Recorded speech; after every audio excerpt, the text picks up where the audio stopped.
Honourable members, the Deputy Speaker.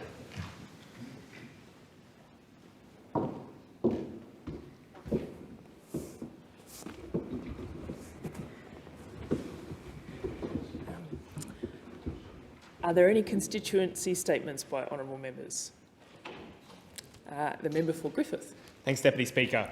This week in Parliament, the Labor government, with the support of the Liberals and Nationals, voted together to redesignate Nauru as an offshore processing country, a move which will see hundreds of millions, if not billions of taxpayer dollars spent on contracts to continue the cruel exile of refugees seeking asylum in Australia. When moving the Nauru motion this week, the Home Affairs Minister said that Labor's immigration policy was strong on borders without being weak on humanity. There's absolutely no evidence of that when Labor continues to support a detention regime that doesn't contain a scrap of humanity. Conditions in offshore detention facilities are appalling. Both parties are responsible for knowingly inflicting untold mental and physical harm on refugees held indefinitely in these deeply cruel conditions. Australia's regime has been repeatedly found in violation of international law. A mandatory detention regime within the country is also a disgrace. At the end of last year, there were 1,315 people in detention, many having been detained for more than 5 years with no end in sight. From 2000 to 2018, there has been dozens of deaths in Australia's immigration detention facilities, including as many as 20 suicides. Just last week, we saw another tragedy. An Iraqi refugee who'd been detained for 5 years died in a suspected suicide in the Villawood Detention Centre. He had requested to be moved multiple times due to the tensions with the detainees, including a fight the night before his death, but his requests were ignored. It absolutely does not have to be like this. This week, by the way, the Greens introduced a bill to compel the government to immediately transfer to Australia all those still in offshore detention in PNG and Nauru. It'll be up to the Labor government whether or not they can at least allow those people to leave those hellish conditions. It's time to end decades of cruelty and suffering caused by Australia's immigration regime, both onshore and offshore, and the mandatory detention must end. But let's be clear about the politics of this, because time and again, politicians from both sides use refugees as a scapegoat.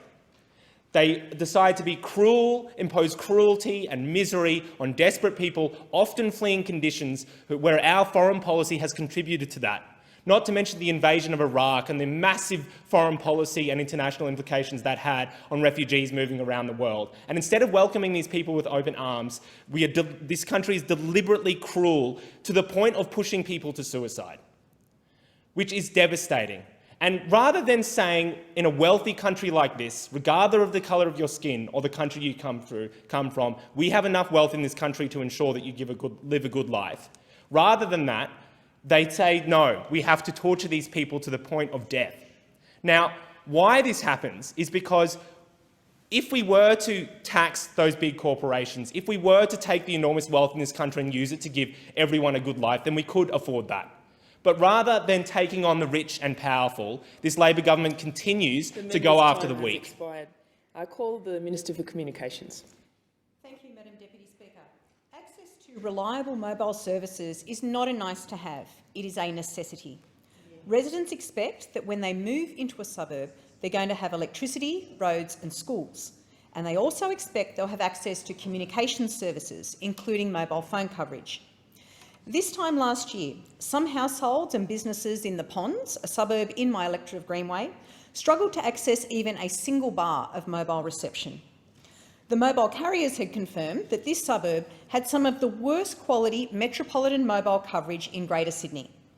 Small businesses in the area and residents who work from home were suffering. A local from the Ponds, David, who runs a management consultancy, said he struggled to make a successful work call from inside his own house. David told the Daily Telegraph, "I get 1 bar of 3G in one corner of my office upstairs in the southern side of my house, and I can't move the phone." And IT consultant Abhinav said, "There's so many people and the towers have limited capacity." And yet the New South Wales Liberal government refused to act. So Greenway did. I made representations to the New South Wales government and initiated a petition that gathered over 1,000 signatures from the Greenway community in support of a new mobile tower in the Ponds. After months and months of tireless community campaigning, our pressure achieved an important victory in March last year. The New South Wales Liberals finally backtracked and approved a new mobile tower for the good people of the Ponds. And that's why, just a couple of weeks ago, it was especially pleasing to visit a local park in the Ponds, Jonas Bradley Reserve, where contractors were commencing works to finally build this much-needed tower. This outcome is the culmination of advocacy from our community and shows what we can achieve when we work together. I thank the residents of the Ponds for their patience and their ongoing involvement to get this crucial piece of infrastructure built. I won't stop fighting for this tower until it's up and running in the Ponds, and our residents and small businesses have the mobile coverage they need and deserve. Thank the Minister. And the member for Monash. Deputy Speaker, thank you. Deputy Speaker, voices crying in the wilderness. Who are these voices crying in the wilderness? Who are these voices that are not being heard? And who put them in the wilderness? Who placed them there? They are those that are vaccine injured or unvaccinated and able to work. Tens of thousands of Australians across Australia, even members of this House who have quietly said to me on the side how they've been damaged. I pray that they speak out.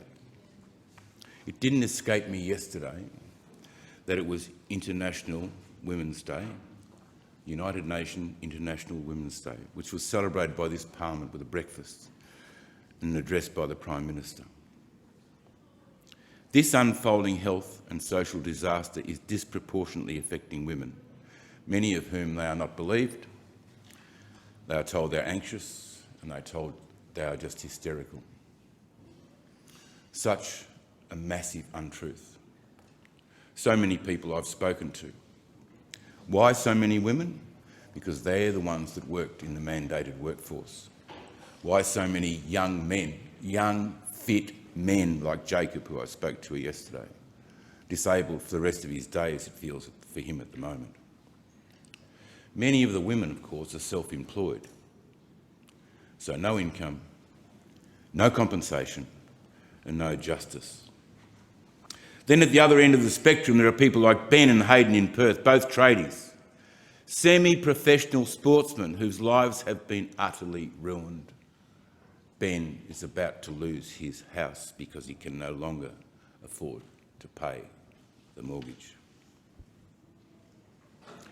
People losing jobs, homes, unemployed, including now the carers of the injured. Jackie Stricker reporting lifeline calls increasing through the roof, but with people with no money and feeling sick. In my office there were unemployed firefighters who haven't worked for 17 months. Why? Because they are not vaccinated. They are stood down but without pay. Our people have lost hope, they've lost control of their lives, and we put them out there. The National Cabinet made these decisions, and we are responsible because we are their elected members. The buck stops with us. We put these voices into the wilderness, and it's up to us to call them back. Thank the member and call the member for Pearce. Thank you, Deputy Speaker. I rise to speak about a fantastic community organisation in my electorate of Pearce in Western Australia that has been doing excellent work for the past half a century. I have been the patron of Riding for the Disabled Capricorn for many years, and I'm so proud and passionate about what they do. RDA Capricorn is one of 8 centres in WA affiliated with the internationally recognised Riding for Disabled Association Australia. RDA Capricorn was the first such centre to be established in WA, founded in 1972, and is celebrating its 50th anniversary of remarkable work to improve people's physical and emotional health and well-being. RDA has a long and proud history of promoting and supporting horse riding for those living with disabilities of any form. The team is led by the amazing Julie Osborne and includes many people who willingly volunteer their time to bring out the best in the participants. And the volunteers also tell me about the wonderful benefits that they gain from supporting people with disabilities. The friendships formed are strong and long-lasting, and the environment is like one big family who care about one another and who want to ensure everybody has the opportunity and equality. Above all else, they provide an environment where fun is foremost. Riding horses is beneficial in many ways, as it is a natural reflex, inhibiting position which improves posture and balance and provides a unique form of rehabilitation and exercise. I have been overjoyed to previously sponsor a horse named Mouse, ironically called Mouse because it's a Clydesdale, and she has now been adopted by the WA Police and is now known as Officer Mouse. I have also sponsored a horse called Poppy, who's an absolute delight and who recently gave birth to a foal who we have named Ranger. This was a wonderful moment, and meeting Ranger for the very first time and seeing the bond and care of his mum, Poppy. Animals bring so much joy in many ways, and at RDA Capricorn, that level of joy is clear in participants' faces and words. RDA Capricorn is an incredibly worthwhile and important organisation that I am honoured to support and champion. Riding offers an element of challenge to people living with disabilities which is often denied to them. It offers them the chance to gain mobility and a sense of achievement. The benefits are many, including improved balance and coordination, strengthened muscles, faster reflexes, and improved respiration and circulation. I commend and congratulate the RDA Capricorn team for its continuing community spirit and for what they do. Thank you. Thank you. The member for Longman. Thank you, Deputy Speaker. Deputy Speaker, last year 1.2 million children and 1 in 6 adults went hungry. In the past 12 months, 2 million households experienced severe food insecurity. Severe food insecurity is where people skip meals or don't eat for a whole day. Now, these figures are not from a third world country, they are Australian figures, which I found hard to believe. But today I want to highlight the work of a young man from my electorate of Longman who has decided to be part of the solution in a unique way. Nick Steiner's initiative, the Mini Farm Project, has been born out of a vision Nick has to involve local residents in growing fresh produce that is in turn sold at affordable prices to members of the public, as well as a component of the produce grown given away to charitable organisations who supply groceries to those most in need in our community. By supplying this produce at no charge, this means these organisations have funds that would normally be spent on buying produce freed up to purchase more grocery items and therefore reaching a greater number of people in our community. The way Nick is able to achieve this is a multi-pronged approach. First, he will work with generous, community-minded farmers who donate a part of their land exclusively for Nick to use.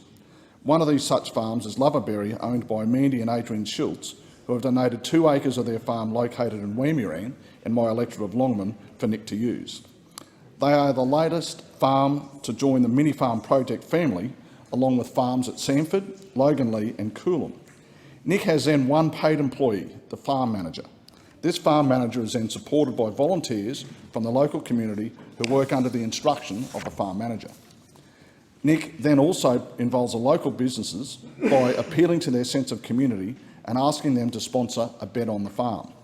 In return, the business will receive acknowledgement by a plaque on the farm and media exposure for their business. This, along with the public purchasing produce and donations from the public, helps cover the organisation's costs. Nick relies on no government funding, and part of his vision is to keep governments out of this and inspire community generosity to fund this wonderful initiative, and for this I congratulate him. So how can you help? I'm glad you asked, Deputy Speaker. By donating $20, you will buy a box of fresh produce that will go to a household in need. For just $3.70 a month, you can join the Mini Farm community. Nick's dream is to have 100,000 people as part of their community. When we all do a bit, we accomplish great things. Buy the Mini Farm's own blend of coffee or buy produce for your own consumption. For more details, go to their website at mfp.org.au. And Nick was recently recognised for his efforts by the Moreton Bay Regional Council and was awarded their prestigious Citizen of the Year award. Congratulations, Nick. Nick has a vision to expand all over the entire country, and with his determination and entrepreneurial gift, I'm sure he will succeed, and I wish him well in his endeavours. Thank the member and call the Minister for Social Services. Thank you, Deputy Speaker. The Albanese government's key priority is strengthening our healthcare system. We know that under the previous government, our healthcare system was not delivering. And of course, residents in my electorate of Kingston and the southern suburbs of Adelaide have raised concerns with me time and time. That's why I'm so pleased that we continue to focus on rebuilding our primary healthcare system so that Australians can get the care when they need it. Of course, we have kept our election promise to deliver cheaper medicines. From the 1st of January, the maximum cost of medicines under the PBS will reduce. We're also strengthening Medicare with our reforms through the Strengthening Medicare Task Force, establishing 50 Medicare urgent care clinics and, of course, the GP grants program. In my local electorate, the Commonwealth Government has partnered with the Labor State Government to invest $400 million in the expansion of Flinders Medical Centre, adding 136 extra beds and, of course, 24 new beds at the REPAT. But particularly I am thrilled to hear as well the South Australian Government's complementary commitment to the upgrade of the Noarlunga Hospital. This upgrade is critically needed and will complement the Commonwealth's commitment to an urgent care clinic in Adelaide South. Now, recently I spoke with my community about the plans for an urgent care clinic in the southern suburbs of Adelaide to provide care for urgent but not life-threatening situations. And the news was strongly welcomed by residents. I have a flood of positive responses into my office highlighting the need. And I'll just explain a few. Rebecca from Hackham said, our baby daughter has had to present to ED because we couldn't get into a GP or a locum. Similarly, Ben from Huntfield Heights said, I have 3 children, 2 to 12. An urgent care clinic would give us an alternative to hospital. This would mean peace of mind and money well spent. Of course, it's not just families that need urgent care. A number of residents have let me know that they have chronic health conditions, but they feel guilty about attending emergency departments. Mark from Christie's Beach said, my wife has a serious illness and at times requires urgent assistance. We're reluctant to go to the ED because we know they're very busy. Wendy, also from Christie's Beach, said, hopefully I won't have to feel guilty anymore crying in emergency when I can't breathe. Clearly, there is a compelling need for more options in assessing care and strong support for a new urgent care clinic in Adelaide South. It is the Albanese Labor government that has made primary care a priority. It's the Albanese Labor government that is committed to tackling the solutions to ensure our healthcare system is fit for purpose for the next decade. Thank the Minister and call the member for Gippsland. Thank you, Deputy Speaker. And I rise to again raise my concerns with the arrogant contempt the Big Four banks are displaying towards their customers, particularly in remote, rural and regional Australia. In September last year, the Regional Banking Task Force released its final report, and that task force analysed the trends in bank branch closures in regional and remote Australia. Now, Deputy Speaker, the report identified the obvious and disproportionate impact that branch closures have already had on vulnerable Australians. So we're talking, Deputy Speaker, about the elderly, low-income earners, people from Indigenous backgrounds, people with poor digital literacy. They all strongly prefer face-to-face transactions and bank services. Deputy Speaker, the banks know all this, they just don't care. So the task force, among their key recommendations, was for the banks to establish a process for conducting and publishing regional branch closure impact assessments by the middle of 2023. It seems like a pretty simple and practical idea, which would encourage some level of transparency between the banks and their customers. Now, the Australian Banking Association even had the audacity to agree, and I quote from a media release from the association from September 30th, 2022. The Australian Banking Association today welcomed the release of the Regional Banking Task Force final report and will work constructively to implement its recommendations. ABA member banks appreciate the government's considered work to help ensure the ongoing accessibility of banking services across Australia and are committed to continuing to serve their customers that live in regional areas. Well, Deputy Speaker, that's complete bulldust. I'm advised that since that media release was issued, there's been 86 announced bank branch closures across the country. The banks appear to have used this report and this particular recommendation as a signal to fast-track closures before there's any further transparency or impact assessments required. Now, Deputy Speaker, when a bank branch closes, particularly in a regional location, the impacts will spread throughout the community. The customers who are required to travel distances to access their bank will incur additional cost of living increases with petrol and that sort of thing. But they'll also, when they're in those other towns, spend money on other services, which diminishes the smaller towns in the first place. Now, finally, I refer to Westpac's values statement on its own website. It says, this is Westpac's own values, it says Westpac is helpful. It says Westpac is passionate about providing a great customer experience. Well, I say to Westpac, I say shutting down branches in towns like Sale, in my electorate, with 14,000 residents, is not a great customer experience and it's not helpful. I call on all the banks to impose a moratorium on further branch closures until the task force recommendations are actually in place. Work with us in regional communities. Stop taking the lazy option of shutting down branches. It's time for all the banks to respect their customers and to focus on people, not on their own profits, on their own fat bonuses. The Minister for Aged Care and Minister for Sport. Thank you, Acting Deputy Speaker. February 28 marks 12 months since devastating floods wreaked havoc on homes, businesses, schools and sporting clubs in my electorate of Lilley on the north side of Brisbane. Over 3 days, our community was smashed by torrential rain, the likes of which the Northsiders that I spoke to had never seen before. Thousands of people lined up in cars, waiting hours for sandbags at the Zilmere depot, as Daniel and his team of council workers worked above and beyond to try and keep up with the demand. Tim, the tinny man of Finney Road, and numerous other Deagon tinny owners like him ferried people up and down the streets of Deagon to help them evacuate. Kedron Wavell became a temporary emergency shelter for stranded residents who could not return to their home. Our community came together. St Pat's and Nudgee volunteered on a Saturday to clean up people's homes, and Domino's donated the pizza to feed them. Good Samaritans from Banyo and beyond dropped off hot meals to my office that we delivered to Northside Connect in Nunda and to Sandbag in Sandgate. The now Prime Minister came to a barbecue in Deagon to listen to residents' experiences. In the aftermath of the floods, as we took stock of the damage and looked to rebuild, two things have really become clear. Firstly, that natural disaster mitigation should be treated as essential nation-building infrastructure. It protects communities, it keeps our economy and productivity moving during natural disasters, and most importantly, it saves lives. Second, we need government action to keep insurance prices from skyrocketing. The Albanese government is committed to helping communities prepare better and to recover more quickly from natural disasters.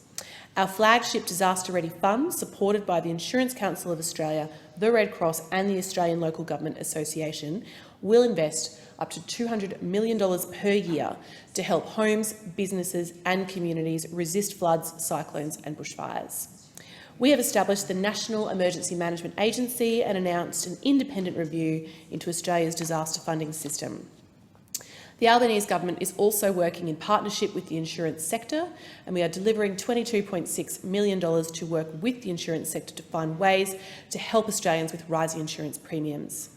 This funding will also help to find ways to investigate initiatives to reduce hazard risk, which will put downward pressure on insurance premiums, a vital measure for residents in suburbs like Deagon, Boondall and Brighton that are facing increased premiums. On the ground in Lilley, the Albanese government has co-invested almost $10 million to help local sporting clubs in their flood recovery and to better cope with the severe weather events that lie ahead. That includes $2.9 million for the Mitchelton Football Club, $1.8 million for the Valley Hockey Club and $1.6 million for the Brisbane Netball Association, and there's more. We will be flooded again. I think we all accept that that is inevitable where we live, so we must be better prepared to help people protect their homes, their clubs and to recover faster. I thank the House. Thank you, Minister. And call the member for Moncrieff.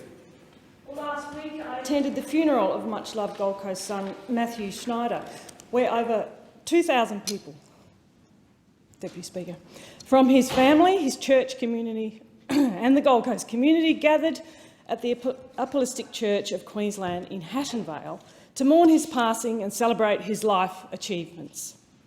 On behalf of my community, I send deepest condolences to his family, his wife Samantha and 3 children, Maggie and twins Oliver and Louis, and so many who loved him so very much.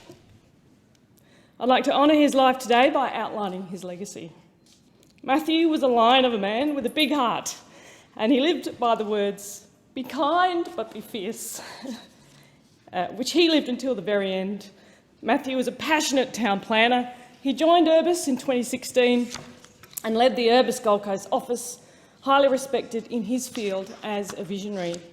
As well as his role at Urbis, he was a director at Placemakers Gold Coast and held board positions at Griffith University, the Property Council of Australia, Study Gold Coast, Bond University, Top 100 Women in Construction, and most recently, the president at his beloved Southport Sharks Footy Club. His contribution across the Gold Coast is what earned him the nickname Mr Everywhere. He was also an integral part of the City Heart Task Force, of which I'm chair and convener. He represented the Property Council and offered insight into many areas of our economy. His company was a key partner in the Reimagine forums that we held on the Gold Coast in 2020 and 2021, which set the tone for the future of jobs, skills and industry for our region. Matthew contributed greatly to the City Heart Task Force meetings, always with an eye to the future, with vision, passion and dedication to our city that the members collectively love so much. Matt said, "The Gold Coast motivates me. I never expected to get passionate about the city, but I accidentally fell in love with it when I moved here." Tragically, he was diagnosed in June 2022 with stage 4 cancer that spread throughout his body.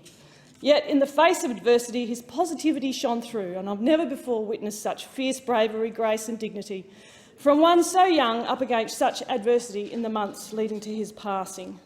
From the community in Moncrieff and on behalf of the City Heart Task Force, we say, and if I can say and speak from the heart of the Gold Coast, Matt, you will forever be in our hearts and minds.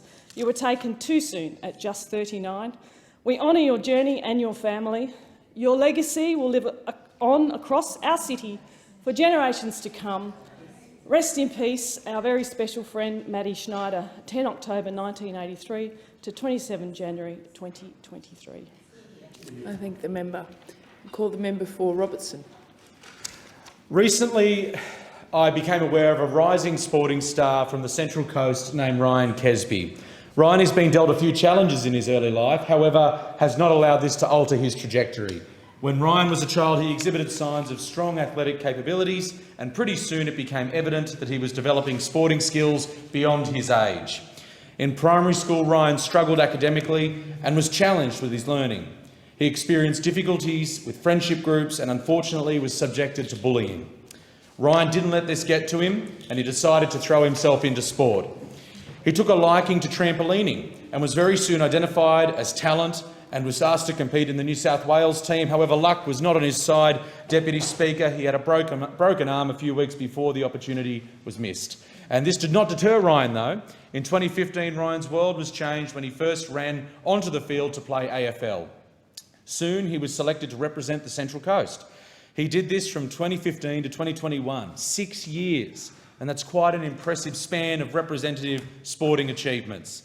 In 2017, Ryan was named Best and Fairest for Hunter Central Coast AFL. He represented Narara Valley High School in Sydney North for AFL in 2019, and he was named the Athletics Champion of the school for 2017, 2018, 2019 and 2021. And further to this, Ryan was acknowledged as the junior male sportsperson in 2019 and senior sportsperson at Narara Valley High School in 2019 and 2022. Ryan decided to try touch football now and was selected to play in the Central Coast Dolphins representative touch football team and across several years from 2019 to 2022, receiving the Coaches Award in 2020 and 2021. Ryan has just returned from playing in the New South Wales Combined High School Open Boys Touch Football team at the National Youth Championships on the Sunshine Coast. Ryan has completed a Certificate 2 in Hospitality and Kitchen Operations and is finalising his practical experience in a Certificate 2 in Construction. Currently he's holding down 2 part-time jobs and he's saving for a car. And as you can imagine, Ryan's mother is beyond proud of him, as are we, the people of the Central Coast, and I think it's fair to say that, Ryan, you're doing an amazing job, mate, and keep up the good work. Thank you, Deputy Speaker. Thank the member. In accordance with Standing Order 193, the time for members' constituency statements has concluded, and I call the clerk for the next item of business.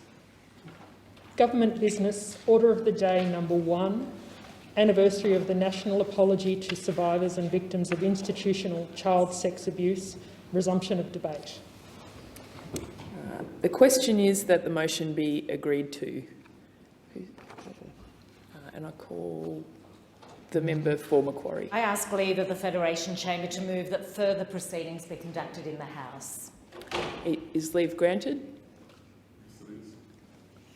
I move that further proceedings be conducted in the House. I second the motion. Okay. The question is that further proceedings be conducted in the House. All of those opinions say aye. Aye.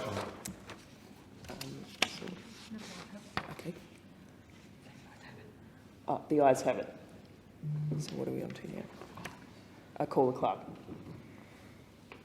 Government business, orders of the day number 2, condolence motion, resumption of debate on the deaths of Constable McCrow, Constable Arnold and Mr Dare.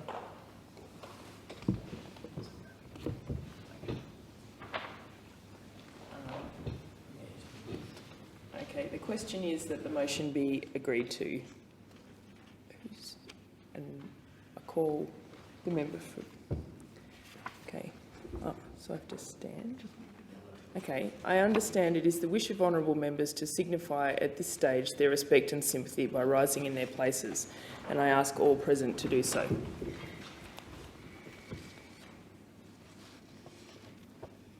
I thank the Federation Chamber. I ask leave of the Federation Chamber to move that further proceedings be conducted in the House.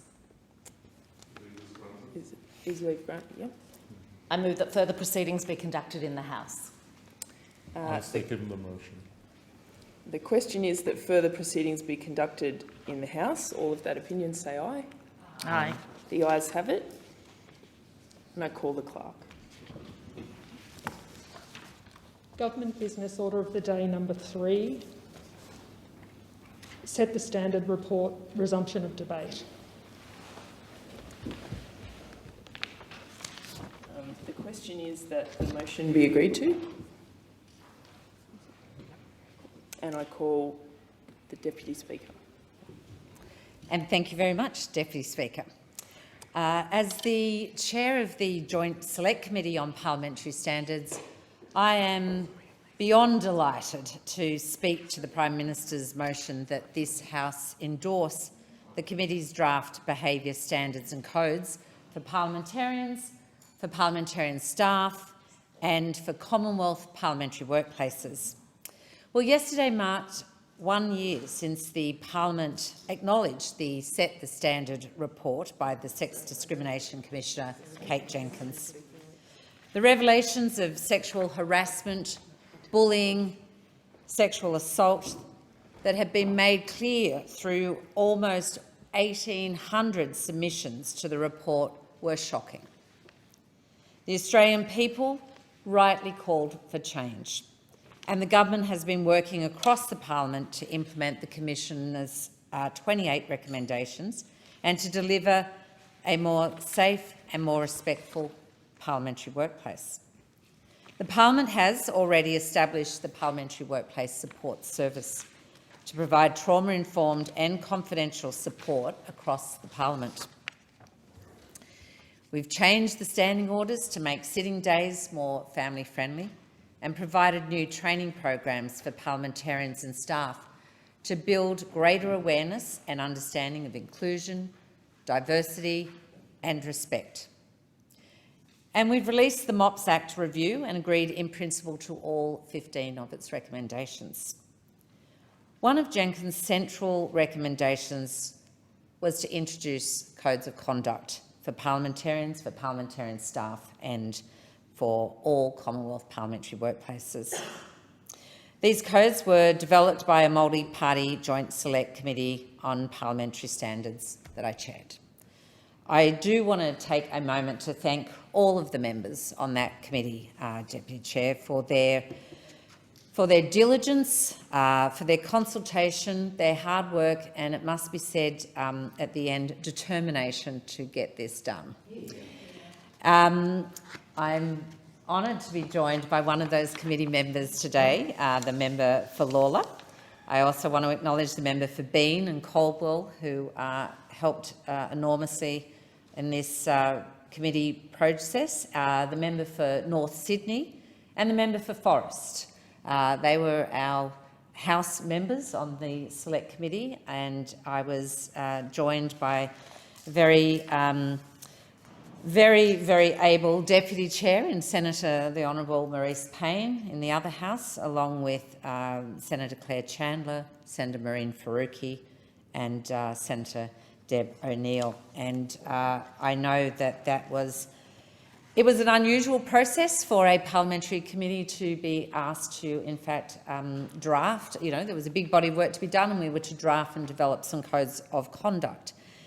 And I paid tribute, as I said, to all those committee members. I'm proud that the committee was able to deliver a report to this House and the other place that was unanimous in our resolve. So there was no dissenting report.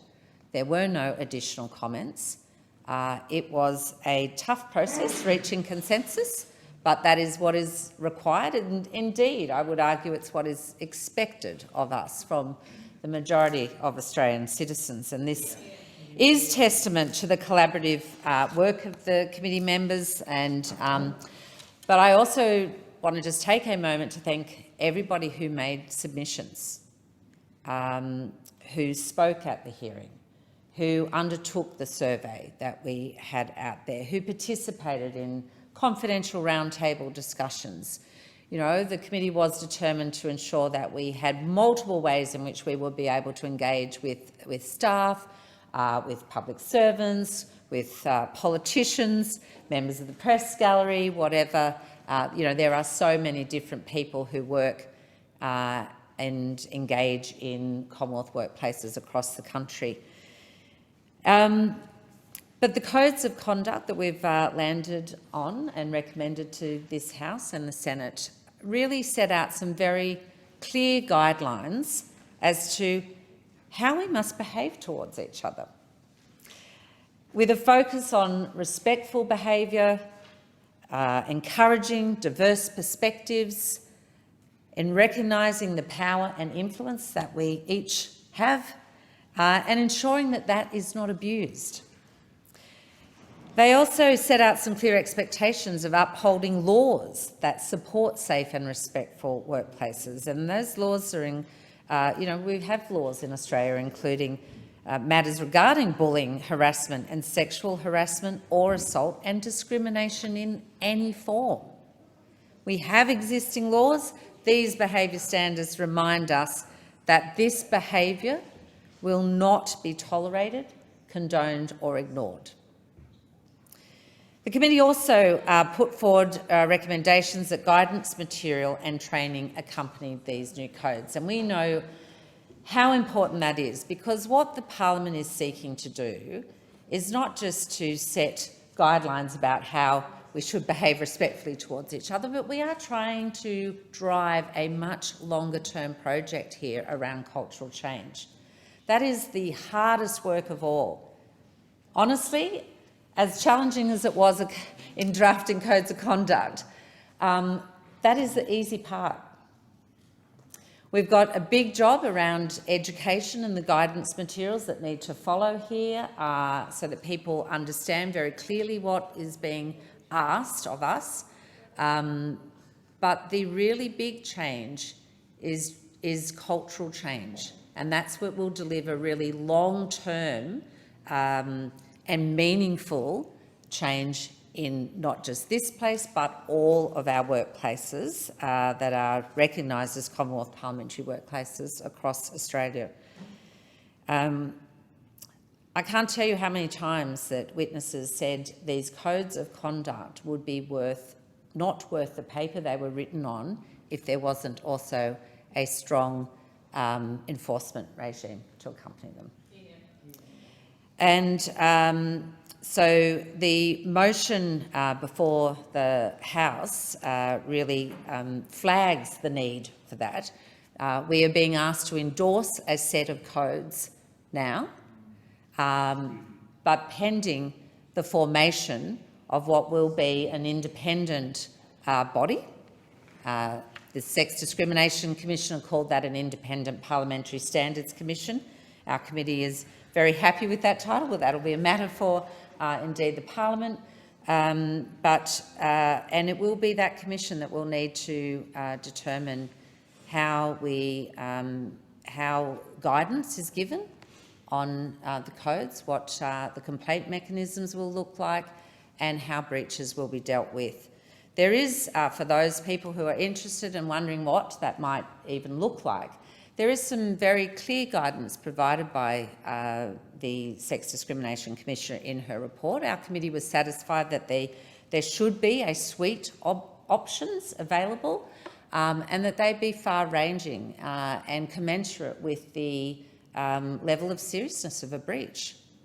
So I guess one thing for those people, there might be an element of nervousness about this because the Australian Parliament has to date failed on each and every occasion we have attempted to introduce codes of conduct. So my plea is really to this Parliament now to look at the international experience. Please read the report. Look at those draft codes of conduct. There will be a process. We have also in our report recommended a review, which is right and proper. This is a new process for the Australian Parliament. We want to make sure we are setting both best practice. We've had the one good thing about being last in the Commonwealth to achieve this is that we get to learn some lessons. And so I would recommend people taking, the time to look carefully at these codes.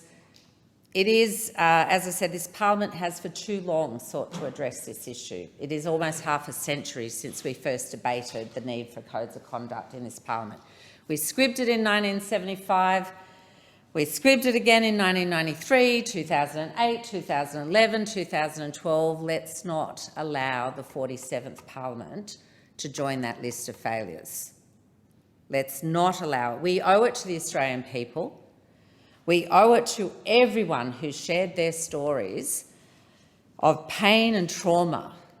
And we owe it to ourselves and the future generations of people that will serve and work in this place and all our Commonwealth workplaces across the nation. I commend this motion to the House. Thank you, Deputy Speaker. I give the call to the member for Riverina. Thank you, Deputy Speaker.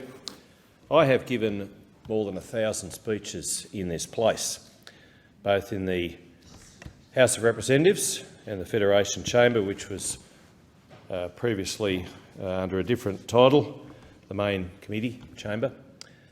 One of the most difficult speeches I've given in this Parliament House, was in March 2021, when, as Deputy Prime Minister, the then Prime Minister Scott Morrison and I addressed Coalition staff. And we did it in the Great Hall. And we did it at a difficult time. And to look out amongst the huge number of people there, it was difficult because there were just so many staff members there. But one of the most difficult words that is in the English language that seems to be difficult to say in this place is sorry. I don't know why. It should be the easiest word. It shouldn't need to be said, certainly when it comes to addressing staff. I did so in a 5-minute address that day. I said sorry 3 times. Not that I needed to say sorry myself, I had done nothing wrong, but sorry on behalf of what I represented, sorry on behalf of those staff who had felt at that time unsupported. And I reiterate those remarks now as I did then. And if in fact that word sorry needs to be said, then I am sorry. If at any time that I, or indeed the party that I represent, has not lived up to our expectations, then I am sorry for that, deeply, sincerely, earnestly, honestly, because it's simply not good enough that in February 2023 we are talking to a motion which is called Set the Standard. The standard should have been back in 1901, and we shouldn't be talking about it in the 21st century. We should all live up to that standard. It is a huge privilege and honour to be representative of a division and to come to this place, and people who send us here expect us to be our best selves, and to be even having to discuss this issue about not providing the right welfare to staff just doesn't seem, it just doesn't equate, it doesn't seem right. But indeed we do, and indeed we need to be better, and indeed I hope and trust that we will be better, males particularly, males especially, because I think too many women have been let down.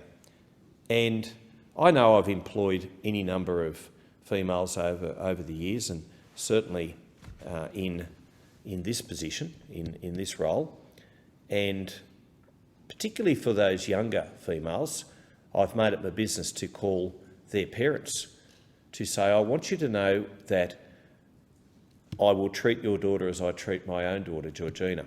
I want you to know that when your daughter is in my employ, she will be looked after, she will be respected, and she will have a great opportunity, because I want young women who come to Parliament House to work for a member or senator to know that this is going to be the opportunity and experience of a lifetime for all the right reasons, Deputy Speaker, for all good and right reasons, and it should be. This is a wonderful place in which to work. This is, whether you're an elected representative or whether you're a staff member of that person, and we want more women to be actually elected representatives. I'm proud of what I was able to achieve to triple the number of women in my Nationals party when I was the leader of the party, and some fine women too, and doing the right and good thing by our party to bring about change, to help bring about a better culture in the National Party. And I said when I was the leader of the party in March 2021, that same month I addressed the staff in the Great Hall, but I said at our national conference, as with all workplaces in our nation, all homes, all places where people gather, we should be respectful. No female, no person should ever feel unsafe in their workplace. No person should tolerate harassment of any kind or other inappropriate behaviour. We can all do better, and we must do better. It was right then, it's right now, it's imperative now, but it should have been happening since 1901. We shouldn't be discussing this issue now, because it just should come as second nature. It's respect. How hard is it to be respectful? How hard is it to keep your hands to yourself? How hard is it? You shouldn't have to think twice before saying something, because it just should be ingrained in your DNA to make sure that you don't say inappropriate things. And I think we've taken great strides in recent years. I think the fact that we've got more female representation across the parliament and more in, I'll say, decision-making cabinet roles and ministerial roles per se does lead to more respect within this workplace. What we need to, and I was pleased that both Prime Minister and the Opposition Leader, talked about this yesterday when this motion came before the House. But I do want to also talk about the Nationals, and because sometimes our party is wrongly accused of being behind the times on some things, and we certainly are not in this regard. I know Julie Kirby from Western Australia is doing some wonderful things as part of our Federal Women's Council, a Federal Women's Council which has been in place since 1959. So we've got a good history there. Can we do better as a party? Yes, of course we can. We must do better. Kay Hull, my predecessor as the member for Verena, is the federal president. I know even in my own branch in Wagga Wagga, McKenna Powell is doing a great job as the president of the branch, Anna O'Brien as secretary, Julie Briggs as treasurer, and the current candidate for Wagga Wagga in the state election is Andriana Benjamin. all fine women, all doing their part so that women have more of a say in regional Australia. And the fact that in the Nationals, it was largely the initiative of John Blackjack McEwen that a women's conference was formed within Federal Council. And when Doug Anthony took over the federal leadership, he decided to increase the direct flow of information between the Federal Women's Council and his office. Now, the late Doug Anthony and Blackjack were fierce political warriors, they truly were. But they also had good intent, and they also knew the value of having women directly involved in making decisions, in creating a better culture, in making sure that the Nationals were at the forefront of better representing society in general and regional Australia in particular. And certainly I know when such issues as domestic violence come up before our party at conference, or indeed in the party room, obviously we are all as one, but these issues are very much at the forefront and have been for decades, not just as a recent initiative, have been for decades. And I look at the Senate leader at the moment, Senator Bridget McKenzie, and our Deputy Leader, Perrin Davey, doing some great things to ensure that female representation is a major issue in our party, and that we can set the standard, set a better standard, set the right standard, set the standard that we should have been doing, not just as Nationals, not just as country party people, but as representatives of society, of Australia, of the regions since Federation. So I commend what is being done. I thank the Deputy Speaker, the member for Newcastle, a good friend of mine, about her involvement in this, and all who've played a part in this process. I know for Nola Marino, the member for Forrest, this is especially close to her heart.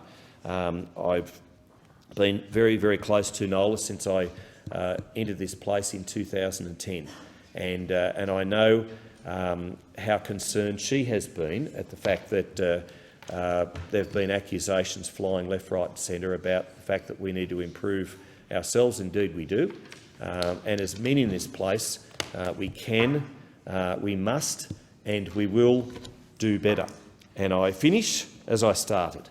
I say sorry if there have been things said and things done. If I've been part of that process, not that I believe I have, but I am sorry. We need to do better, and we will do better. Thank you, Deputy Speaker. Thank you, Member. I give the call to the member for Jagajaga. Thank you, Deputy Speaker. Well, today is an important day, and this is an important debate. As the member for Riverina just acknowledged, we make a lot of speeches in this place. I can't say I'm up to 1,000 speeches yet. I don't think I'm quite there. But we do make a lot of speeches in this place, and it feels like it is important that as many of us as possible make a speech on this particular issue and commit ourselves to setting the standard, because that is actually what this is all about.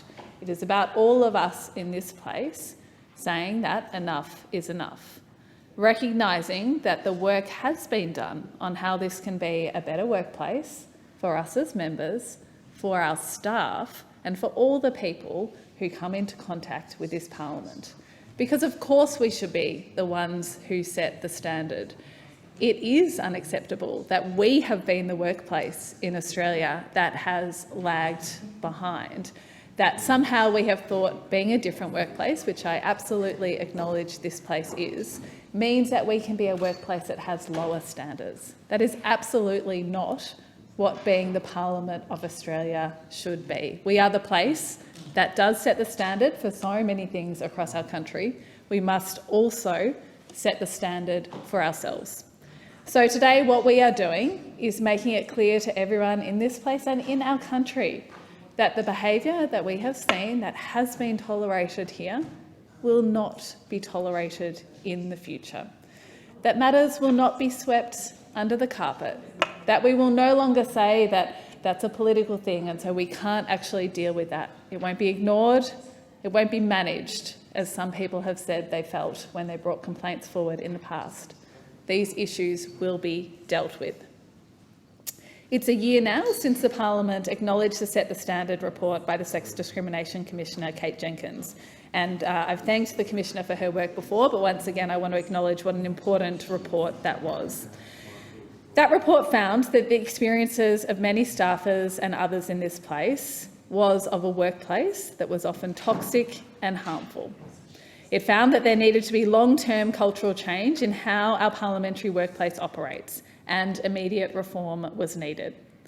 The recommendations put forward in that report has helped to ensure that this workplace and all of the workplaces we are in, those we are connected with, like our elected offices, are places that are safe, respectful and are best practice in preventing and responding to bullying, sexual harassment and sexual assault. Deputy Speaker, I want to acknowledge all the people who came forward to tell their stories as part of the development of that Setting the Standard report. I know for many people that was not easy, and I want to thank them because their bravery, their courage in bringing forward their stories and being prepared to tell those stories, some publicly, some in private, has meant that we have a much stronger report to respond to as a parliament, that we are on the track to being a better workplace. So thank you to all those people who did that for us. Deputy Speaker, over the past year, there has been a significant amount of work across the Parliament to begin to implement these reforms that were recommended by Commissioner Jenkins, to deliver a safer and more respectful parliamentary workplace for the thousands of people who work here.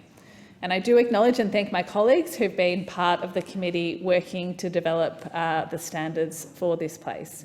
In particular, of course, the work of the Deputy Speaker, my friend, the member for Newcastle, who chaired the committee and I know did so much to bring that together and shepherd that work and remind us all that we are setting the standard and that this is an important part of it. The member for Lalor, I know, is also a member of the committee. The member for North Sydney, thank you for all the work that you've done, and to others that aren't here at the moment. So we do now have before us the draft behaviour standards and codes, including specific codes for parliamentarians and for staff. And of course, what's in these codes is not actually groundbreaking. It is the sort of thing that is in codes of conduct across the country. But it is an important and an overdue step forward for this place. We have lagged behind.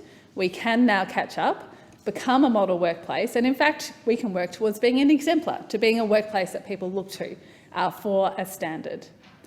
Deputy Speaker, I've been a staffer in this place, and I am fortunate enough that my experience here actually was inspirational enough that I came back as a member. But that is not everyone's experience, and that has not been everyone's experience. And what this code of conduct, what this report, what the work we have to do does is make sure that this is a place where people work and they feel inspired, that that spark that brings them here isn't squashed by a toxic culture or a toxic workplace. And that's what we all must commit ourselves to. As I said, we all recognise this is a very different workplace to many, but being very different does not let us off the hook for bad behaviour. It does not mean that we are so special that codes of conduct, that norms of behaviour that apply across the country do not apply to us. It cannot be that. Deputy Speaker, there is still work to be done. The standards make it clear that complaints made under the code will be taken seriously and dealt with confidentially and independently, and that breaches will be met with effective sanctions. And I do strongly believe that the piece around sanctions and consequences for actions will be an important part about bringing change in this place. The real test of these standards and codes now is how we as parliamentarians both uphold them, and I very much hope that all of us across this place do dedicate ourselves to that, and that is what we are doing, and in instances where they are not upheld, how we enforce them. Codes that we just pay lip service to are not real codes, and they will not change the way that this place operates. So I know that, again, as the Deputy Chair outlined in her speech, a lot of work has been done about how that system of consequences and enforcement will operate. I know a lot of that work is still to come, and that is work that, as a parliament, we all have to commit ourselves to as well. This is not a lip service exercise. This is actually an exercise in changing this place being genuine about that, and that means signing ourselves up for what comes through all of that. A big part of that will come through the establishment of the Independent Parliamentary Standards Commission and the way that that operates and is able to administer. And again, we are not unique in being in this situation in our parliament. Across the Commonwealth, parliaments have looked at this issue of how codes of conduct should operate, what consequences should be for that experience. So we can draw on those experiences from parliaments in the United Kingdom, in New Zealand, those who have already done some of this work, so that we can benefit from their experience to make sure that the work we continue to do, as I said, is not just lip service towards codes of conduct that are really important, but also has mechanisms that follow through on that show both the Australian public and the people who work in this place that all of us as parliamentarians are genuine about this change. We know that we have not behaved, we have not set the standard in a way that we should have. Deputy Speaker, as we recognise that we are at an important stage today, I think it is important to also understand that in some ways we are just at the beginning. It will take all of us together, continuing to realise that this will have to be a focus. It's not a nice to have, it's a must have, to make sure that the code is effective.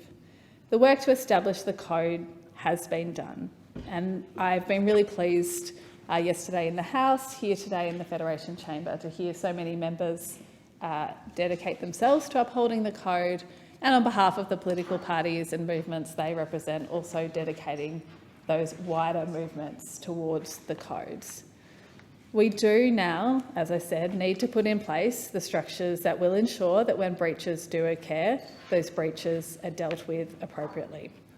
To ensure that when misbehaviour or worse happens in this place, the perpetrator is held to account, and that those who have been impacted by that behaviour get the support and assistance they need. So I'm going to finish again by thanking the people who came forward with their stories and their experience and their passion for making this a better parliament. We all benefit from that. Our country will benefit from that. We owe it to all those people who have come forward, who have shared their experiences and done the work to make this a better parliament, to dedicate ourselves to not just having these codes of conduct, to implementing these codes of conduct, to upholding them in all of our behaviour, and to making sure that this is a place that sets a standard for our country. Thank you. I give the call to the member for Indi. Thank you, Madam Deputy Speaker. Yesterday, both the House of Representatives and the Senate joined together to endorse the Interim Behaviour Standards and Code for Parliamentarians, Staff and Commonwealth Parliamentary Workplaces. This is the first time Parliament has had a code of conduct, which is extraordinary in itself. I came to this Parliament in 2019 calling for a code of conduct, as did my predecessor, Cathy McGowan.